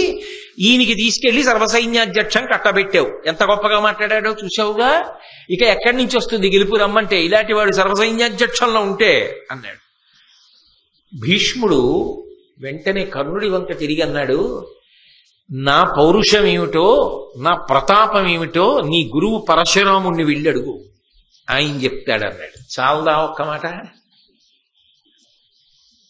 గురువు గారు కదా నీకు విద్య నేర్పాడు. ఎవరి ఇచ్చిన చదువుని చూసుకుని మిడిసిపడుతున్నావో నీ గురువు నాకు కూడా గురువు. కానీ ఆ గురువు నన్ను ఒకనాడు యుద్ధంలో ఓడించలేకపోయాడు, నా చేత ఓడిపోయినవాడు. అంటే నేను అది తక్కువ చేసంటలేదు. నా పరాక్రమం ఏమిటో నాతో యుద్ధం చేసిన మీ గురువు గారికి తెలుసు. ఆయన వెళ్ళి అడుగు భీష్ముడు ఎటువంటి వాడని. రేపు నేను యుద్ధం చేస్తా, నేను యుద్ధం చేసినప్పుడు వచ్చి చూడు. నా వయసు ఏమిటో నా పరాక్రమం ఏమిటో రెండింటికి సంబంధం ఉందో లేదో తెలుస్తుంది.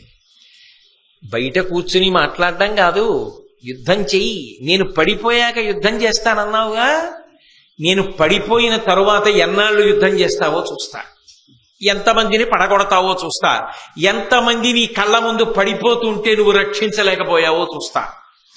అంపశయ్యి మీద అక్కడే ఉంటా. ఎందుకనంటే నేను పడిపోయినా నేను శరీరం వదలాలనుకునే వరకు వదలను, అన్నీ వింటూ ఉంటా. నువ్వు ఎంత పొడిచావో, పొడిచడం అంటే యుద్ధం, ఎంత యుద్ధం అదే మాట వాడారు కూడా కదూ, భారతంలోనే వాడారు. కాబట్టి నువ్వు ఎంత యుద్ధం చేస్తావో నాకు తెలియనిది కాదు. కాబట్టి ఇప్పుడు మాటలు ఎందుకు, ఎదర చర్యలే ఉన్నాయిగా, అప్పుడు లెక్క తేల్చుకుందాంలే. నిజానికి భీష్మ హృదయాన్ని పట్టుకుని ఉంటే కర్ణుడు ఇంత తొందరపడిపోయేవాడా అన్నది అనుమానం. ఎందుకంటే మళ్ళీ ఇంకొకసారి మాట్లాడతాడు భీష్ముడు కర్ణుడి గురించి. అప్పుడు కూడా చెప్తాడు కర్ణుడు ఎటువంటి వాడో చెప్తాడు. చెప్పినప్పుడు భీష్ముడికి నిజంగా పరమ తక్కువ చేసి కర్ణుడి గురించి మాట్లాడాలన్న ఉద్దేశ్యం లేదు అన్నది స్పష్టం అవుతుంది. తొందరపడిపోయి భీష్మాచార్యుల వారిని ఇన్ని నిందావాక్యములు పలికించాడు. అది తనకి అర్థమైన కారణము చేత, ఉన్న ఒత్తిడి చేత, తాను పొందిన అవస్థ చేత, ఇన్ని కారణముల చేత కర్ణుడు అలా తొందరపడిపోయాడు. ఆ స్థానంలో అంతకన్నా ఎవరైనా నిగ్రహించుకోగలరా అంటే అది వారి సమర్థత మీద ఆధారపడి ఉంటుంది. ఇన్ని మాటలని సరే, యుద్ధం ప్రారంభమయ్యింది, యుద్ధం నడుస్తోంది. భీష్ముడు సర్వసైన్యాధిపత్యంలో ఉండగా కర్ణుడు యుద్ధం చెయ్యడు. ఈలోగా 10 రోజుల యుద్ధం తర్వాత భీష్మాచార్యుల వారు పడిపోయారు. పడిపోవడం అంటే శిఖండివి అడ్డుపెట్టి అర్జునుడు వేసిన బాణములకు అంపశయ్య మీద పడిపోయాడు. ఇక యుద్ధం చెయ్యడు. ద్రోణాచార్యుల వారికి సర్వసైన్యాధిపత్యం ఇచ్చారు. ద్రోణాచార్యుల వారికి సర్వసైన్యాధిపత్యం ఇచ్చిన తర్వాత 3వ రోజు యుద్ధం జరుగుతోంది.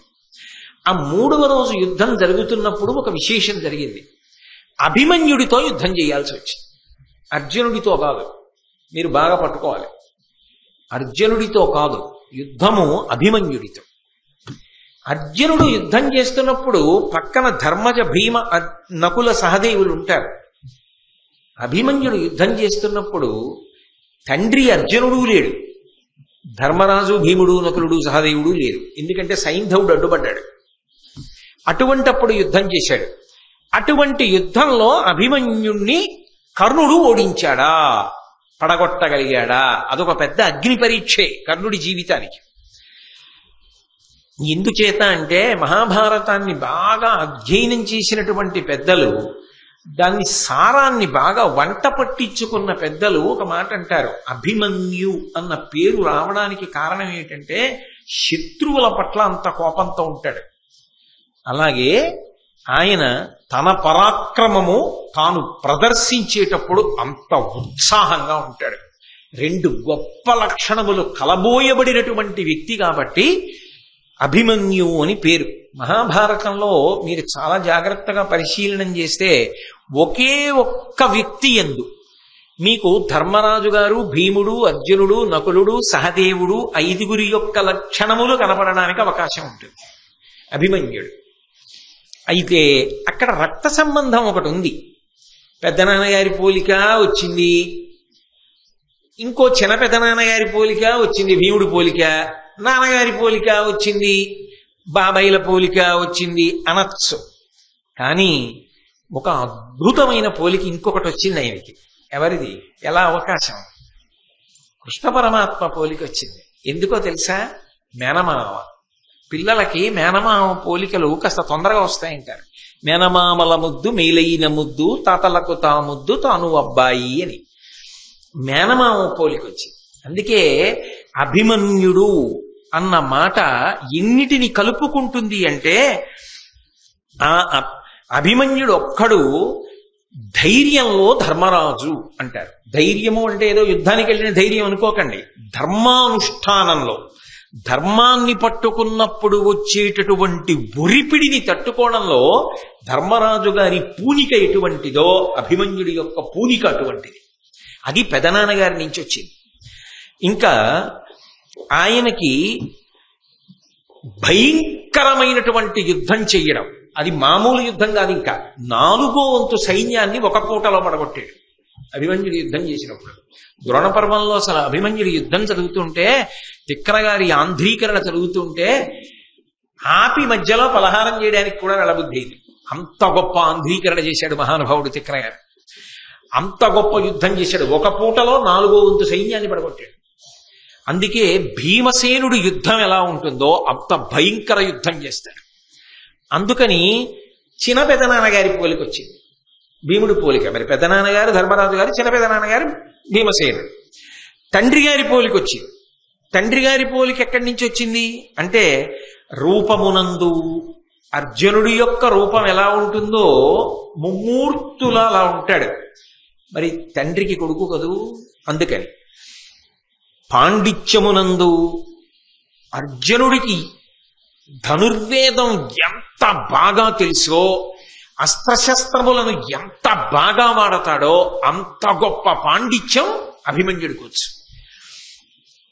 దానితో పాటుగా పరాక్రమమునందు విజృంభించి శత్రువుల్ని పడగొట్టడంలో, ఆ పరాక్రమమునందు ఈ 3టి యందు అర్జునుడి యొక్క పోలికొచ్చింది. వినయానికి మారుపేరుగా నకుల సహదేవుల యొక్క పోలికొచ్చింది, బాబాయిల పోలికొచ్చింది. ఇక పవిత్రమైనటువంటి హృదయంతో ఉండడంలో, ఎప్పుడు హృదయమునందు పవిత్రత చెక్కు చెదరకుండా ఉండడంలో మేనమావ పోలికొచ్చింది. అందుకే మహాభారతంలో అభిమన్యుడు ఒక పెద్ద మెరుపు. ఇన్ని పోలికలు ఉపపాండవుల్లో కూడా ఎవరికి రాలా. అసలు కృష్ణుడి పోలిక రావడానికి రక్త సంబంధం చెప్పవలసి వస్తే అధికారం ఉన్నవాడు ఈయనేగా. మేనమామ తొందరగా రావాలిగా, వచ్చింది కూడా. ఒక్కొక్కడికి మేనమామ పోలికి రాకపోవచ్చు, మేనమామ చాలా గొప్పవాడు అవ్వచ్చు, అయినా రావాలని ఉంది, అదే శాస్త్రం, ఆ మేనలుడికి తప్పకుండా వచ్చి ఉండాలని, రాకపోవచ్చు. కానీ ఈయనకి ఏమైందంటే అందరి ఉత్తమ గుణాలు పుచ్చుకున్నాడు, అందరి ఉత్తమ గుణాలు పుచ్చుకున్నాడు, అంత గొప్పవాడు. అటువంటి అభిమన్యుడు యుద్ధానికి వచ్చాడు. ఎందుకు వచ్చాడు? అది కూడా ఒక ఆశ్చర్యం. 3వ రోజు అర్జునుడు దూరంగా ఉన్నాడని తెలిసే పద్మవ్యూహాన్ని రచించాడు గురుడు ద్రోణాచార్యుల వారు. పద్మవ్యూహంలోకి ప్రవేశించడం ధర్మరాజుకు కాని, భీముడికి కాని, నకులుడికి కాని, సహదేవుడికి కాని ఎవ్వరికీ తెలియదు. అది తెలిసున్నది ఎవరికి? నలుగురికి తెలుసు. 1 శ్రీకృష్ణ పరమాత్మకి తెలుసు, 2 అర్జునుడికి తెలుసు, 3 కృష్ణుని యొక్క కుమారుడు ప్రద్యుమ్నుడికి తెలుసు, 4 అర్జునుడి దగ్గర ఉపదేశం పొందాడు కాబట్టి అభిమన్యుడికి తెలుసు. అభిమన్యుడు లోపలికెళ్ళగలడు కానీ బయటికి రావడం రాదు. ఎలా పద్మవ్యూహాన్ని భేదించడం? అర్జునుడు దూరంగా ఉన్నాడు యుద్ధంలో. అందుకని ధర్మరాజు అభిమన్యుడిని అడిగాడు, నాయనా నిన్ను పంపకూడదు, పిల్లవాడివి, కానీ పద్మవ్యూహాన్ని భేదించగలవా అన్నాడు. అబ్బా పెద్దనాన్నగారు, ఎన్నాళ్లకండి ఇంత గొప్ప అవకాశం, ఇవాళ నా ప్రతాపం విని మా నాన్నగారు పొంగిపోవాలి, నా ప్రతాపం చూసి గురువు గారు పరవశించిపోవాలి ద్రోణాచార్యుల వారు, అలా యుద్ధం చేస్తా. బయటికి రావడం రాదు, కానీ లోపలికి వెళ్ళిన తర్వాత ఎందుకు రాను? పిరికితనం లేదు ఆయనకి, ఇంతమందిని పడగొట్టొస్తా, కాబట్టి పద్మవ్యూహాన్ని భేదిస్తానని బయలుదేరాడు. ఆయన పద్మవ్యూహంలోకి వెళ్లే ముందు ధర్మరాజు గారు ఏమనుకున్నాడంటే, నేను భీముడు, నకులుడు, సహదేవుడు వెంట ఉంటాం కాబట్టి పిల్లవాడికి ఆపద రాదనుకున్నాడు. కానీ సైంధవుడు అడ్డుపడ్డాడు, వీళ్ళు 4 రాలేకపోయారు. కానీ చిత్సరపిడుగై ఆ రోజున అభిమన్యుడు భయంకరమైనటువంటి యుద్ధం చేశాడు. ఆ యుద్ధంలో అభిమన్యుడిని పడగొట్టాలి అని చెప్పి కర్ణుడు ఎదురొచ్చాడు. అభిమన్యుడు నవ్వి ప్రయోగించినటువంటి ఒక బాణం శరీరాన్ని తూట్లు పొడుస్తూ యువతల వైపు నుంచి దిగి అవతల వైపు నుంచి బయటికి వచ్చి భూమిలో దిగింది. అటువంటి బాణం వేశాడు. కర్ణుడు అభిమన్యుడికి ఎదురు నిలబడలేక యుద్ధభూమిని విడిచిపెట్టి పారిపోయాడు. ద్రోణుడు అన్న మాటకు అబద్ధం ఎక్కడుంది? యుద్ధభూమిని విడిచిపెట్టి పారిపోయాడు. భీష్ముడు అన్న మాటకి దోషం ఎక్కడుంది? ఎందుకని అంటే ఉండవలసినటువంటి రక్షణ, ఉండవలసినటువంటి అస్త్రశక్తి లోపించాయి కర్ణుని యందు. అభిమన్యుణ్ణే నెగ్గలేని వాడు అర్జునుణ్ణి ఎక్కడ దిగుతాడు? అదొక అగ్ని పరీక్ష ఆయన జీవితంలో. పక్కకి వెళ్ళిపోయాడు. కానీ చెలరేగిపోయాడు అభిమన్యుడు ఆ రోజున. శల్యుడు ఆయన ధాటికి తట్టుకోలేక మూర్ఛపోయాడు. అసలు సైన్యం కాకావికలై యుద్ధభూమిని విడిచిపెట్టి 4 దిక్కులా పారిపోయింది. అటువంటి సమయంలో అడ్డొచ్చినటువంటి శల్యుడి తమ్ముణ్ణి చంపేశాడు. కర్ణుడి తమ్ముణ్ణి కర్ణుడి ఎదురుగుండా చంపేశాడు. ఇప్పుడు తనని రక్షించుకోవడం, తన వారిని రక్షించుకోవడం, తన తమ్ముణ్ణి అర్జునుడి కొడుకు చేతిలోంచి రక్షించుకోలేకపోయాడు. అభిమన్యుడు చంపేశాడు కర్ణుడి తమ్ముడిని, కర్ణుడి కంటే ఎదురుగుండాలి. కర్ణుడి తమ్ముడు చచ్చిపోయాడు. వసాతిరాజు అనబడేటటువంటి ఆయన్ని చంపాడు. దుర్యోధనుడి కొడుకు లక్ష్మణ కుమారుణ్ణి చంపాడు. ఎవరు? ఒక్కడే. ఇంతమంది వైరివీరులు ఒక్క అభిమన్యుడే యుద్ధం చేస్తున్నాడు. 4వ వంతు సైన్యాన్ని చంపేశాడు. చంపి చిత్సరపిడుగై యుద్ధం చేస్తున్నాడు. చిట్ట చివరికి బృహద్బలుడు అనబడేటటువంటి రాజుతో యుద్ధం జరిగింది. ఆ బృహద్బలుణ్ణి చంపాడు. ఇక ఈయన్ని ఆపడం ఎవరికి సాధ్యం కాదు అని అనుమానం వచ్చింది. కర్ణుడు వచ్చాడు యుద్ధానికి మళ్ళీ, 2వ మాట. మళ్ళీ ఓడిపోయాడు అభిమన్యుడి చేతిలో. ఇక లాభం లేదని దుర్యోధనుడి దగ్గరికి వెళ్ళి మాట్లాడి గురువుగారు ద్రోణాచార్యుల వారి దగ్గరికి వెళ్ళి కర్ణుడు సంప్రదించాడు. కావాలనే దుర్యోధనుడు విని బాధపడాలి, అవతల కర్ణుడు బాధపడాలి. ఆ శౌర్యమునందున్న పక్షపాతం, 2 పాండవ పక్షపాతం, అర్జునుడి మీద పక్షపాతం. ద్రోణాచార్యులు వారు అన్నారు, అబ్బా ఈ అభిమన్యుడు యుద్ధం చూస్తుంటే నాకు అర్జునుడు యుద్ధం కన్నా పెద్ద భేదమేం కనపట్టలేదన్నాడు. చాలదా? ఒరే వాళ్ళ అబ్బాయి యుద్ధం చేస్తే ఇలా ఉంది, ఇక వాళ్ళ నాన్న వస్తే ఇప్పుడే తట్టుకోలేక మీ అందరూ నా వెనక్కి వచ్చి ఎలా ఎలా అంటుంటే రేపు అర్జునుడు వస్తే ఏం చేద్దామని ప్రతిజ్ఞలు చేశావు. భీష్ముడు అర్ధరథుడంటే అంత కోపం వచ్చిందిగా, నేనంటే కోపం వచ్చిందిగా. మరి ఇప్పుడు ఆ అభిమన్యుడు మీ తమ్ముడిని చంపేస్తే చూస్తూ ఊరుకున్నావు, 2 మాటలు పారిపోయావు. ఇప్పుడు నా చాటుకొచ్చి అడుగుతున్నావు, ఏం చెయ్యాలని అడుగుతున్నావు. నేను ఒక్క మాట చెప్పనా, అభిమన్యుడు చేతిలో ఆయుధం పట్టుకుని యుద్ధం చేసినంతసేపు ఆయనతో యుద్ధం చేసి చంపగలిగిన వాడు లోకంలో లేడు. ఎందుకో తెలుసా, అర్జునుడికొక్కడికే ఒక విద్య తెలుసు, దాని పేరు కవచధారణము. ఆ విద్య అర్జునుడు బహుశः ఇదిగో ఈ పిల్లవాడికి ఉపదేశం చేశాడు, వీడికి తెలుసు. అది అస్త్ర విద్య తెలిసి ఉండడం అంటే. అవతలవాడు దేని చేత పోరాడుతున్నాడు. ఈ కవచధారణమన్న విద్య ఎవరి యందు ఉన్నదో వాణ్ణి పడగొట్టడం సాధ్యం కాదు. అతను ఆయుధము చేతిలో ఉన్నంతసేపు అవధ్యుడు, పడగొట్టలేడు. ఇతన్ని చంపాలంటే వంచన ఒక్కటే మార్గం, వంచన చేసి చంపాలి. వంచన చేద్దామా అని అడిగాడు. అందరికన్నా ముందుకొచ్చిన వాడు కర్ణుడే. తిలాపాపం తలా పిడికెడు, మత్స పడిందా లేదా? ఒక పిల్లవాణ్ణి చంపడానికి ముందుకొచ్చారు. అందుకే అభిమన్యుడు యుద్ధం చేస్తున్నప్పుడు ఎదురుగుండా నిలబడి యుద్ధం చెయ్యడం చాలా కష్టమైపోతోందన్న భావన పొందిన వాడిలా జంకినట్లు నటించి కర్ణుడు వెనక్కి వెళ్ళిపోయాడు. అభిమన్యుడికి వెనక్కి వెళ్ళిపోయాడు కాబట్టి వెనక నుంచి బాణం వెయ్యడు అన్న ఉద్దేశ్యంతో కర్ణుడు వెళ్ళిపోయాడు అని చెప్పి అభిమన్యుడు ఊరుకున్నాడు కర్ణుడి విషయాన్ని. కానీ ద్రోణుడు అప్పటికే అందరూ కలిపి యుద్ధనీతిని తప్పి మట్టు పెట్టేయాలి. తప్పదు, పిల్లవాడని చూస్తే చిన్న అగ్నిహోత్రమే కదా అని ఊరుకుంటే. మురుసలి ఇంటి దీపమని ముద్దుడు మూర్ఖుడు కాడు అంటారు. మా ఇంటి దీపం ఎంత బాగా వెలుగుతోందో అని ముద్దెట్టుకుంటే మూతి కాలుతుంది. చిన్న పిల్లాడే కదా ఎంత బాగా యుద్ధం చేస్తున్నాడు అంటే చిన్న మంట పెద్ద దావాగ్ని అవుతుంది. ఇప్పటికే ఆపలేకపోతున్నాం, వీడిని మట్టు పెట్టవలసింది. వంచన చేత చంపాలి. ఒకరు నియమాలు అంటే కుదరదు, అందరం కలిసి బాణం వేసి చంపేయాలి. దానికి ముందు పునాది వేసిన వాడు కర్ణుడు. అందుకే అభిమన్యుడి వెనక్కి వెళ్ళాడు. వెనక్కి వెళ్ళి వెనక నుంచి బాణం వేసి అభిమన్యుడి చేతిలో ఉన్నటువంటి ధనస్సు ముక్కలైపోయేటట్టుగా చేశాడు. ఎప్పుడైతే విల్లు విరిగిపోయిందో అభిమన్యుడు ఇంకొక విల్లు అందుకోవడానికి అవకాశం ఇవ్వాల. అందరూ కలిపి చుట్టుముట్టేశారు. చుట్టుముట్టి ద్రోణాచార్యుల వారు గుర్రాలు పడగొట్టేశాడు, కృపాచార్యుల వారు సారథిని పడగొట్టేశాడు. శకుని, కృతవర్మ, శల్యుడు, బాహ్లికుడు, అశ్వత్థామ వీళ్ళు గుండ్రంగా చుట్టుముట్టి అందరూ కలిపి బాణాలు వేసేశారు. వేసేసేటప్పటికి రథంలోంచి కింద పడిపోయాడు. కింద పడిపోతే ఆయన ఏం ఊరుకోలేదు. కత్తి పటకా చేతిలో పట్టుకుని పలకాను ఈ రెండిటితోటి ఆయన ఆకాశానికి ఎగిరాడు.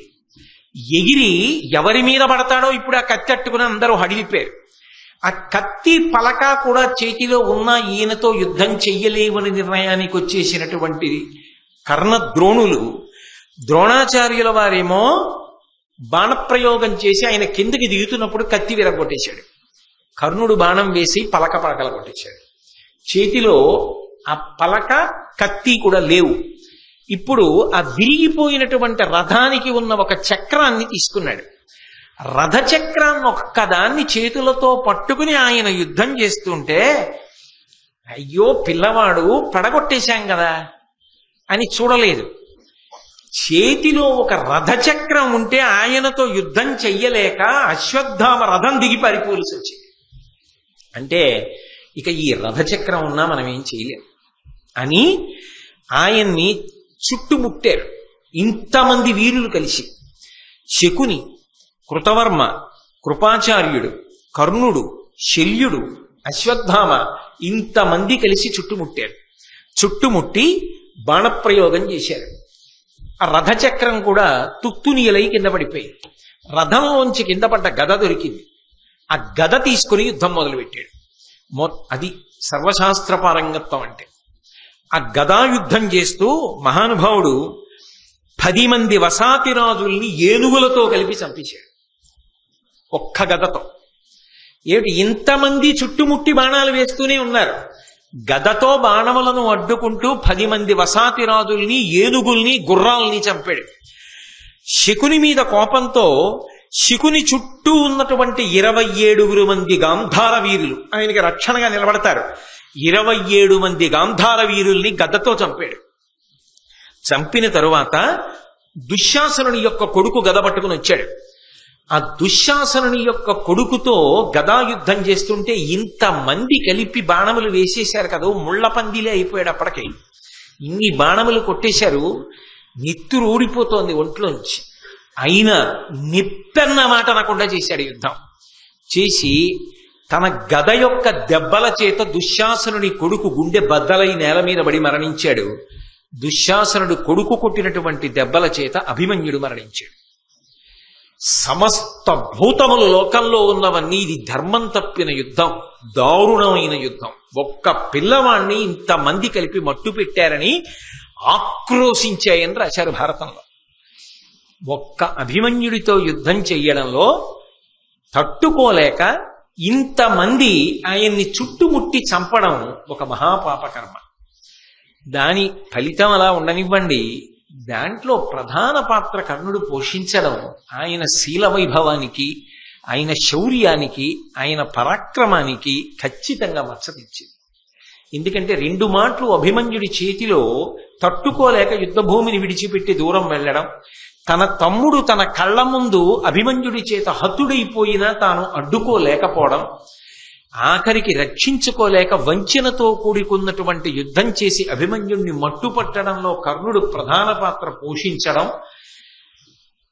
ఎంత కర్ణుడి మీద అభిమానం ఉన్నా, ఎంత సానుభూతి ఉన్నా, ఎంత ప్రేమ ఉన్నా సమర్థించడం మాత్రం సాధ్యమయ్యేటటువంటి విషయం కానిదిగా భారతంలో మిగిలిపోయింది. తరువాత ఆ యుద్ధం జరుగుతున్నటువంటి సమయంలో సర్వసైన్యాధిపత్యంలో ఉన్నటువంటి భీష్మాచార్యుల వారు 10 రోజుల యుద్ధం తర్వాత అంపశయ్య మీద పడిపోయాడు. పడిపోయిన తరువాత ఎందరో వెళ్ళి ఆయన దర్శనం చేశారు. ప్రాణములతోనే ఉన్నాడుగా మహానుభావుడు. కర్ణుడు కూడా ఆయన దర్శనానికి వెళ్ళాడు. వెళ్ళినవాడు ఆయన పట్ల ఎంత మాత్రమూ అమర్యాదతో ప్రవర్తించలేదు. ఆయన దగ్గరికి వెళ్ళి సాష్టాంగ నమస్కారం చేశాడు. అంటే ఒక్కటి మీరు గుర్తుపట్టాలి, ఆనాడు ఆవేశంలో ఎన్ని మాటలో అన్నాడు భీష్ముణ్ణి. కానీ ఆఖరణ అన్నాడే ముదుసలి ముదుసలి ముదుసలి అని. 10 రోజుల యుద్ధంలో చూశాడు భీష్ముడు అంటే ఏమిటో. అసలు నిజంగా ఆ భీష్ముడు యుద్ధం చేస్తుంటే అర్జునుడు యుద్ధం చేయలేకపోయాడు. అప్పుడు కదూ కృష్ణుడికి ఎందుకు దిగి చక్రం పట్టుకోవాల్సి వచ్చింది. ఇది భీష్ముడంటే అని గమనించాడు. 2, భీష్ముడి మీద గౌరవం లేనివాడు కర్ణుడు కాడు. ఖచ్చితంగా భీష్ముడి మీద గౌరవం ఉన్నవాడే. ఆయన పరిస్థితులు ఆయనకు అటువంటి సందర్భాన్ని కల్పించాయి. ఆ ఆవేశంలో అదుపు తప్పి భీష్ముడి మీద మాట్లాడాడు. కానీ ఆ భీష్ముడే అంపశయ్య మీద పడిపోతే వెళ్ళి నిలబడి ఏ ఒక్క మాట కూడా తోలలేదు. సరికదా, వెడుతూనే సాష్టాంగ నమస్కారం చేశాడు. సాష్టాంగ నమస్కారం చేయగానే చూశాడు భీష్ముడు అంపశయ్యమించి. చెయ్యెత్తి చాపి దగ్గరికి పిలిచాడు. పిలిచి దగ్గరకు రమ్మని పరమ సంతోషంతో ఆ కర్ణుణ్ణి కౌగిలించుకున్నాడు. కౌగిలించుకొని ఆ కర్ణుడి వంక ముఖంలోకి ఒకసారి చూశాడు. వెంటనే కర్ణుడు అన్నాడు, అలుకదక్కి నన్ను అధిక వాత్సల్య శీతలముగాగ చూచి తగిన మాటలాడవే మహాత్మా అనుటయు ఆతండు గారవమున అతని చేరబిలిచి. మహానుభావ, తాత భీష్మాచార్య, నా మీద వాత్సల్యం అనేటటువంటి చందనపు వృష్టిని కురిపించు. ప్రేమతో మాట్లాడు, వాత్సల్యంతో మాట్లాడు, తగిన మాటలాడవే. ఆ ప్రేమతో నాతో మాట్లాడవలసిన మాటలు ఏమున్నాయో అవి నాతో మాట్లాడు అని అనగానే భీష్ముడు కూడా పరమ సంతోషంతో దగ్గరకి చేర్చుకుని కౌగిలించుకుని, చుట్టూ రక్షక భటులు ఉన్నారు. ఎంత అంపశయ్య మీదున్నా మరి ఉండరు చుట్టూ, మహానుభావుడు సామాన్యుడా. ఆ రక్షణ దళాలన్నింటినీ కూడా తనకి రక్షణగా నిలబడిన వారందరికీ కూడా సంజ్ఞ చేశాడు, మీరందరూ దూరంగా వెళ్ళిపోండి. అంటే కర్ణుడితో తాను మాట్లాడుతున్నది వాళ్ళకి వినపడకూడదని. నేను మీతో ఒక మాట చెప్పా, మహాభారతంలో ఒక్క కర్ణుడి విషయాన్ని పరిశీలించినప్పుడు ఏకాంత సమావేశం ఏదైనా జరిగింది అంటే కర్ణుడికి సంబంధించి ఏవో కొన్ని అద్భుతాలు బయటకు వస్తాయి. ఆయన పైకన్నా ఎక్కుతాడు, కిందకన్నా దిగుతాడు. 4 సార్లు జరిగింది అలా. ఒకసారి కృష్ణుడితో ఏకాంతం జరిగింది. ఎప్పుడు? రథం మీద వెళ్ళిపోతున్నప్పుడు ఒక్కడినే కూర్చోబెట్టుకుని మాట్లాడాడు. రెండవది కుంతీదేవితో జరిగింది. మూడవది ఇంద్రుడితో జరిగింది. 4వది భీష్ముడితో జరుగుతోంది.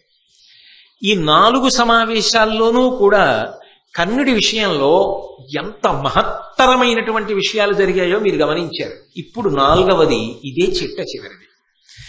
ఇందులో భీష్ముడు దగ్గరికి పిలిచి కర్ణుడితో ఒక మాట అన్నాడు. నాయన కర్ణ, నేను చెప్పిన మాటలు బాగా విను.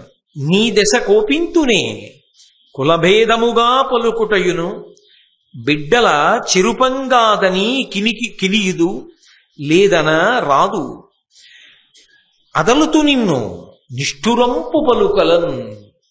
కర్ణ, అనేక పర్యాయాలు నేను నిన్ను చాలా కఠినమైన మాటలతో మందలించాను. ఎందుకు మందలించానో తెలుసా? వ్యక్తిగతంగా నాకు నీ మీద ఏ విధమైనటువంటి కోపం లేదు. ఏ కోపం లేకపోయినా నీ పట్ల నేను కఠినమైన మాటలు మాట్లాడడానికి కారణం ఉన్నది. ఏ కారణము అంటే నువ్వు మాట్లాడిన మాటలన్నీ కూడా కురుపాండవుల మధ్య సఖ్యతను పోగొట్టడానికి, వాళ్ళ మధ్య వైరిభావం కల్పించడానికి మాత్రమే పనికొచ్చాయి. దాని వలన వంశమంతా నశించిపోతుంది. ఇంత వంశక్షయానికి నువ్వే కారణమవుతున్నావు. నువ్వు చేస్తున్న దాని వల్ల ఇంత పెద్ద ఇబ్బంది జరగబోతోందన్న ఉద్దేశ్యంతో నువ్వు మారితే యుద్ధం జరగదన్న ఉద్దేశ్యంతో నీతో కఠినంగా మాట్లాడేవాడిని. ఆ ఒక్క మాట తీరుకి నీతో అలా మాట్లాడాను తప్ప నిజానికి వ్యక్తిగతంగా నాకు నీ మీద ఏ విధమైన కోపం లేదు. రెండవ విషయం, నీ ఉదయము దైవిక గర్భాయత్తము, నీకు మర్చులు అసదృక్షులు, కౌంతేయుడవు కాని విను రాధేయుండవు కావు ధీర విచారా. ఎటువంటి విశేషణంతో పిలిచాడో చూడండి. ధీర విచారా.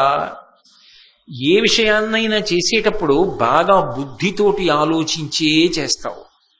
లేకపోతే నిజంగా ఆయన ప్రలోభాలకు లొంగాలంటే ఎన్ని మాటలు లొంగాలి?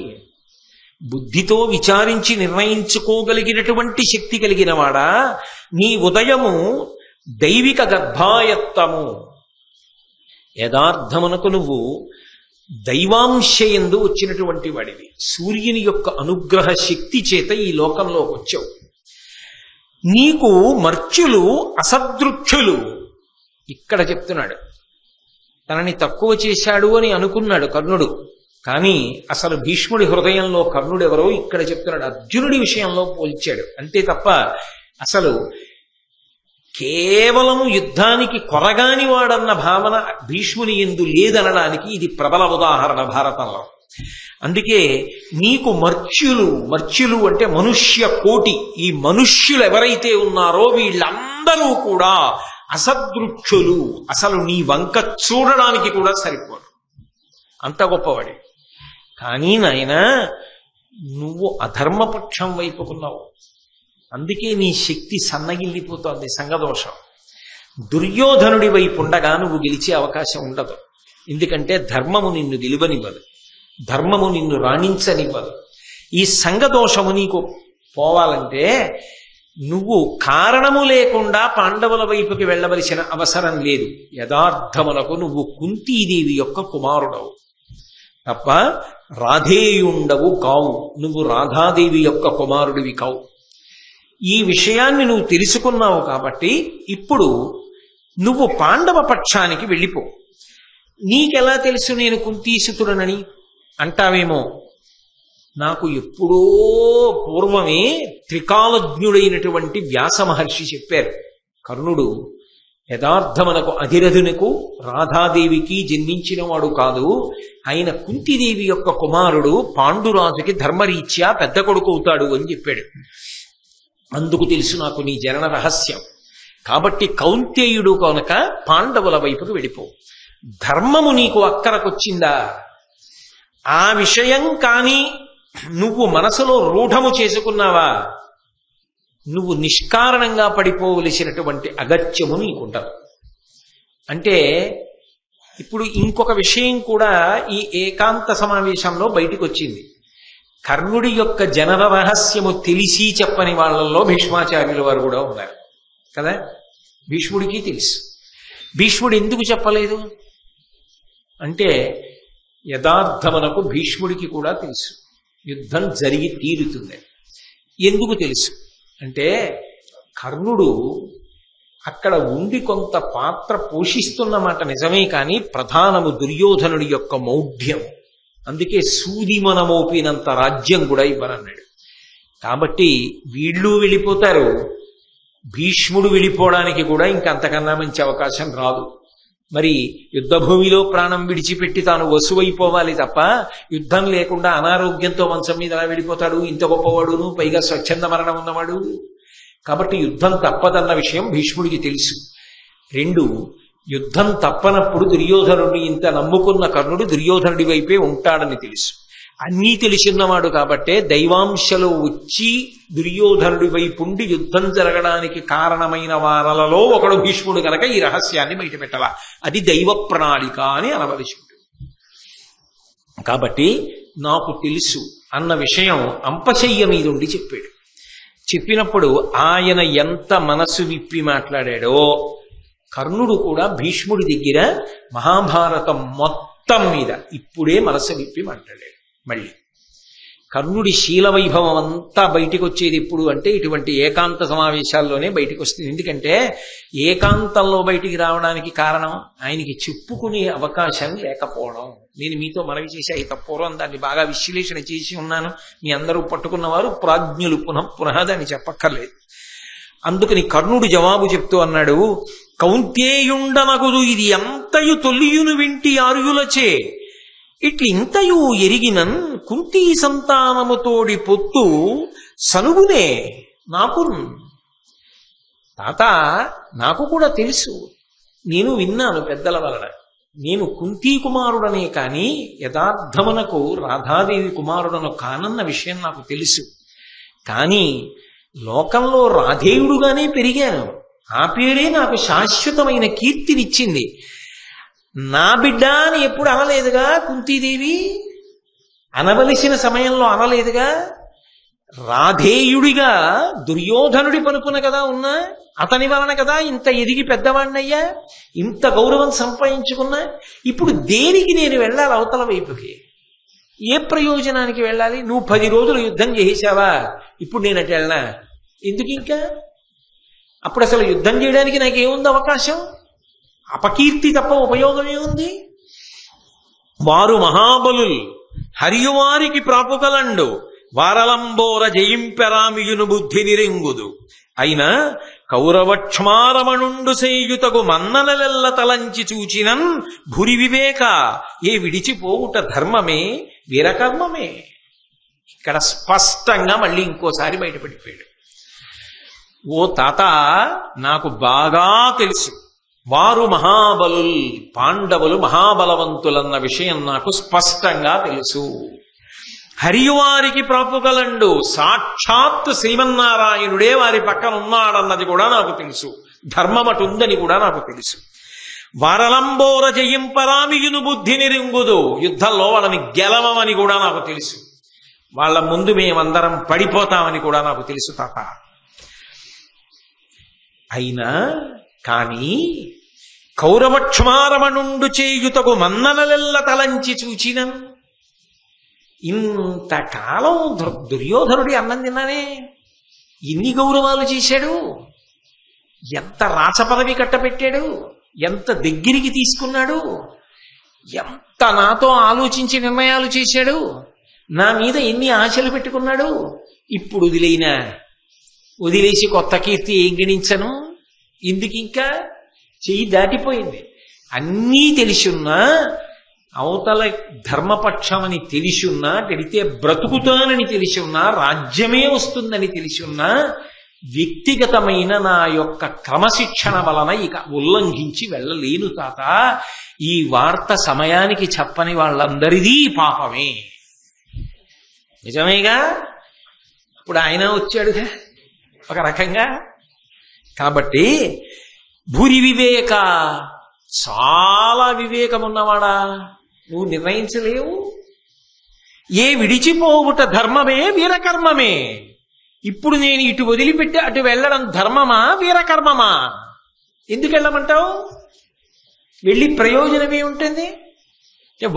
ఒక మాట కాదు, ఇన్ని మాటలు అవకాశం భరించిన స్నేహధర్మానికే కట్టుబడిపోయాడు. కర్ణుడి శీలం ఎటువైపు నుంచి చూస్తే అటువైపే మెరుస్తుంది.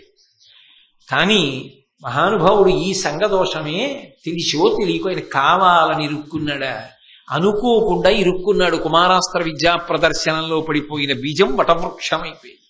ఇక దాన్ని ఎవరు విభాగం చేయలేకపోయారు. 2 చెట్లను వేరు చేయడం కుదరని రీతిలో కాండము కలిసిపోయింది. పడిపోతే చెట్టు ఒకసారి పడిపోవాలంటే ఇక అలా అయిపోయింది వాళ్ళ పరిస్థితి. మాటలు పెక్కులాడి అనుమానము లేక సభంగడంగి పల్మాటు పరాభవించితి చలంబున పాండవ కోటికెప్పుడుంచేటుదలంచి ఏ బలువు చేసితి వైరము నాకు ఇంక నీ వీటికి వరి వీటికి నీ ఎక్కసమయ్యడు కయ్యమొప్పగన్. తాత, ఉన్న మాట, మనసులో ఉన్న మాట, జరిగిన విషయం దాపరికం లేకుండా చెప్పేస్తున్నా. ఇంతకాలం తప్పురాని నువ్వు అండం, ఈ ముసలాళ్ళు ఇలాగే మాట్లాడతారండం కదా, చేశాను. నిజం చెప్పేస్తున్నాను తాత, ఇవాళ నువ్వు పడిపోయావు. రేపో మాపో 3 రోజులకో వారం తర్వాత నేను వెళ్ళిపోతాను. ఇంకిప్పుడైనా నీతో చెప్పకపోతే ఏం ఉపయోగం? చెప్పేస్తున్నాను. మాటలు పెక్కులాడి అనేకమైనటువంటి మాటలు మాట్లాడకూడనివి నేను మాట్లాడిన మాట వాస్తవమే తెలిసే మాట్లాడాను. అలా మాట్లాడకూడదని నాకు తెలుసు. అలా మాట్లాడడం తప్పని తెలుసు. అలా మాట్లాడి పాపం మూట కట్టుకుంటున్నానని తెలుసు. అయినా మాట్లాడాను తాత. అనుమానము లేక సభంగడంగి పల్మాటు పరాభవించితి చలంబున. కేవలము మాత్సర్యంతో అర్జునుడు అంత ఎదుగుతున్నాడు. అంత అర్హత ఉండి నేను ఎదగలేకపోతున్నాను.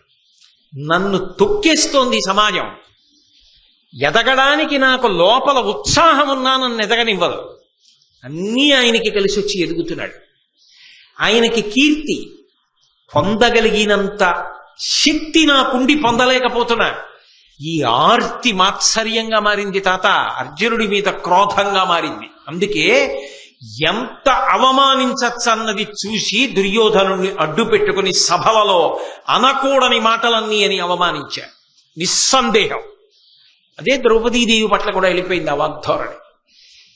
తప్పని నాకు తెలియదని అనుకోవద్దు తాత. కానీ నా జీవితంలో నేను పొందినటువంటి పరాభవాలు, నేను ఎదగడానికి అడ్డొచ్చిన కారణాలు, నేను పొందిన పరివేదన నా చేత అలా చేయించాయి. అది మాత్సర్యమే, దోషమే నాకు తెలుసు. కానీ నేనంతకన్నా దాటలేకపోయాను ఒక మానవుడిగా. నేను అందులో శాంతి పొందాను. అది తప్పని తెలుసు. దానికి నా తల ఇచ్చేస్తానని తెలుసు. సిద్ధపడుతున్నానని తెలుసు. కానీ అతిక్రమించలేని విషయాలయ్యాయి తాత. ఉన్న మాట నీతో చెప్తున్నాను. నేను మాట్లాడిన మాట సత్యమే, అది నా తప్పు కూడా.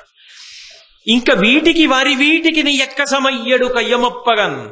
ఖచ్చితంగా కౌరవ సైన్యానికి పాండవ సైన్యానికి ఆఖరి తల తెగిపోయే వరకు ఈ యుద్ధం జరగవలసింది. ఆగడానికి జరిగి తీరుతుంది తాత. ఇక ఇప్పుడు ఆపడం కుదరదు. నేను వేసినటువంటి విత్తనాలు అటువంటివి. అది ఇలా జరగవలసిందే యుద్ధం. ఆ మాత్సర్యానికి అంతం ఎప్పుడంటే శరీరాలు పడిపోయినప్పుడే. ఇంకంతకన్నా మార్గం లేని రీతికి దిగిపోయే తాత అవి. దైవాధీనము సర్వమున్ మనమతిం తప్పింపగా వచ్చునే నీవింకన్నను నొండువల్కక పరానీకంబుపై పంపు మత్సేవాధర్మము నిర్వహించదా బలోచ్ఛేకంబు లోకంబు సంభావింపన్ విహరించదన్ మురరిపున్ పార్థుం తలంకించదన్. తాత, దైవాధీనము సర్వమున్, అంతా దైవాధీనం. నాకు అర్థమైపోయింది. ఎక్కడో పుట్టినవాణ్ణి, మొత్తం సామ్రాజ్యం పాలింపవలసిన వాణ్ణి. తెలిసున్న తల్లి చెప్పలా, తెలిసున్న తండ్రి చెప్పలా, తెలిసున్న నువ్వు చెప్పలా, సర్వజ్ఞుడు కృష్ణుడు చెప్పలా, ఎవ్వరూ చెప్పవలసిన సమయానికి చెప్పలా. మా బంధం దృఢతరమైపోయి యుద్ధం ఆపడానికి వీలు లేని స్థితి వచ్చిన తర్వాత అందరూ నన్ను అటెళ్ళమని చెప్పారు. వెళ్ళలేని స్థితి అని నేను తలపట్టుకు చెప్తున్నాను. కాబట్టి యుద్ధమే జరుగుతుంది, అందరూ చచ్చిపోతారు. ఇది దైవ నిర్ణయం తాత. భీష్ముడికి అదే తెలుసు. ధర్మ సంస్థాపన కొరకు పడిపోవలసిందే. కర్ణుడే చెప్పాడుగా, ఇది అధర్మ పక్షం నిలబడదు. ధర్మం కళ్ళ ముందు కృష్ణుడు అటున్నాడు, అదే సత్యం. కాబట్టి ఇటు పడిపోతారు తాత, దీన్ని ఆపడం కుదరదు. అది దైవ నిర్ణయం తాత. అందులో పెద్ద పావు నేనవడం నా కర్మంతి. కాబట్టి పరానీకంబుపై పంపు, ఇటు పక్షం వదిలిపెట్టటెళ్ళని అనకు తాత. నన్ను పరమ ప్రీతితో ఆశీర్వచనం చేసి మన్నుటో మరణించుటో అటే పో యుద్ధానికి అని ఆశీర్వచనం చేసే తాత. బలోచ్ఛేకంబు లోకంబు సంభావింపన్ విహరించదన్, నా బలం ఏమిటో లోకం చూసేటట్టుగా నా సాధ్యమైనంత యుద్ధం చేసేస్తా. కృష్ణార్జునులు కూడా నా యుద్ధాన్ని చూసి అబ్బా కర్ణుడు సామాన్యుడు కాడు సుమా అని కనీసం అనేలా యుద్ధం చేసి వెళ్ళిపోతాను. అదొక్కటే ఇక నాకు దక్కేది. నాకు తెలుసు తాత, నేను బ్రతకను, ఎవరూ బ్రతకరు, ఇది దైవ నిర్ణయం అలా అనిపించుకు వెళ్ళిపోతా. అసలు లోపల కోరికది. అంటే ఆయన లోపల నిర్ణయానికి వచ్చేసాడు, నేను గెలవను, పడిపోతానని తెలుసు. కర్ణుడికి తెలియంది ఏం లేదు. కానీ నేను మొదటి నుంచి మీకు మనవి చేస్తున్నాను, ఆయనని అని ప్రయోజనం లేదు. దైవ వ్యూహంలో ఆయన ఒక బలమైన పావు అంతే. అలాగే అన్ని వైపుల నుంచి నలిగిపోయాడు ఆ కర్ణుడు. అనవిని భీష్ముడిట్టులను అంతకుజాలుటెరుంగని సుయోధనునకు ఎప్పుడు నీదు భుజదర్పము కాదే సహాయము. ఎద్ది అతనికి ప్రియంబు దానిని ఉదాత్తమతింతకనాచరింపు నీ మనమున సంతసిల్లు అనుమానము దక్కుమనుజ్ఞయిచ్చితిన్. కర్ణ,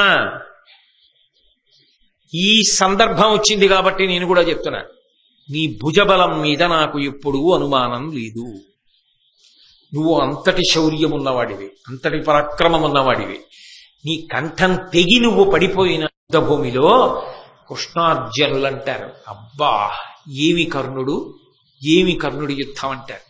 నీ తల తెగిపోయిన రోజున భారత యుద్ధంలో పాల్గొన్న వీరులందరూ బతికిన వారంటారు, కర్ణుడు కర్ణుడే అంటారు. నీ కోరిక నెరవేరుతుంది. నాకు తెలుసు, అంతకు జాలుటెరుంగనే నీ శక్తి ఏమిటో నాకు తెలియదా కర్ణ? అంత శక్తివంతుడవి. కానీ అర్జునుడి ముందు నిలబడవు నాకు తెలుసు, అందుకే చెప్పా. ఇప్పుడు చెప్తున్నా, నిజమేలే, ఇంతకన్నా నీకు కూడా మార్గం లేదు. మనస్ఫూర్తిగా ఆశీర్వచనం చేస్తున్నాను కర్ణ.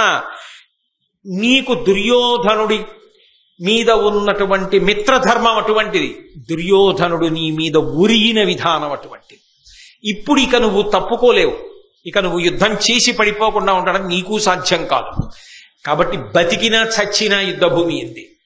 కాబట్టి దానిని ఉదాత్తమతిందగనాచరింపు నీ మనమున సంతశీల్యు.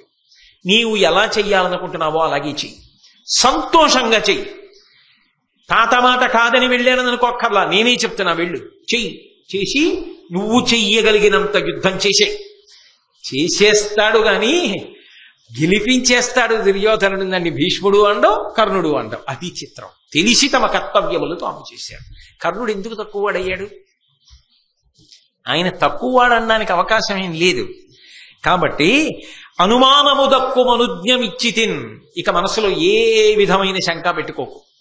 ఆశీర్వచనం చేశాను, అనుమతి ఇచ్చాను, పో వెళ్ళు. బయలుదేరాడు కర్ణుడు. తాత ఆశీర్వదించావు, బయలుదేరుతున్నాను. ఇప్పుడు తనకి మనసు నిండా ఒక సంతోషం. తనకి తెలుసు భీష్ముడు తనకేమవుతాడో, భీష్ముడికి తెలుసని తనకి తెలియదు. కానీ అంతటి మహాయోధుడికి తెలిసింది, తనకి అనుబంధం ఉన్నది, అందరూ మన వల్ల తాను మనవడేనని. ఇవాళ మనస్ఫూర్తిగా తాత అని పిలిచాడు. అందరినీ పంపించేసి కౌగిట చేర్చుకున్నాడు భీష్ముడి నాళ్ళకి. చందన శీతలంగా మాట్లాడు తాత ఇవాళ అని అడిగాడు కదూ, అంత ప్రేమగా మాట్లాడాడు. నీ జన్మరహస్యం తెలిసి అన్నాడు. ఇంతకన్నా నీకు మార్గం లేదురా మనవడా, వెళ్ళు యుద్ధానికి అన్నాడు. ఇంతకాలం వెళ్ళి ఏం చేస్తావనేవాడు, వెళ్ళి పాడైపోతావనేవాడు. ఆ భీష్ముడే ఇవ్వాల వెళ్ళు, అందరిది ఒకటే దారి అన్నాడు. కాబట్టి ఇప్పుడు తను అంతిమంగా ఏం చెయ్యాలో అది చెయ్యడానికి మార్గము రాచబాటబడింది. అమ్మయ్యా, గుండెల్లో ఉన్న ఒక బరువు తీర్చేసుకున్న ఏకాంతంలో కర్ణుడికి చెప్పేశా, నా దోషం లేదు అనుకున్నాడు భీష్ముడు. సంతోషంగా ఉన్నాడు. అమ్మయ్యా, ఇంకొక్కసారి మనసు విప్పి యుద్ధంలో ప్రాణం పోయే ముందు మాట్లాడేశా. కర్ణుడు సంతోషంగా ఉన్నాడు. ఇంత సంతోషంగా ఉన్నాడు, యుద్ధంలో గెలుస్తాడని దుర్యోధనుడు సంతోషంగా ఉన్నాడు. అందరూ సంతోషంగా ఉన్న తర్వాత ఇంకా యుద్ధం వైపుకు మనం ఎందుకు, మళ్ళీ రేపు 7ంటికి కలుసుకున్నప్పుడు మిగిలిన విషయాన్ని పరిశీలన చేద్దాం.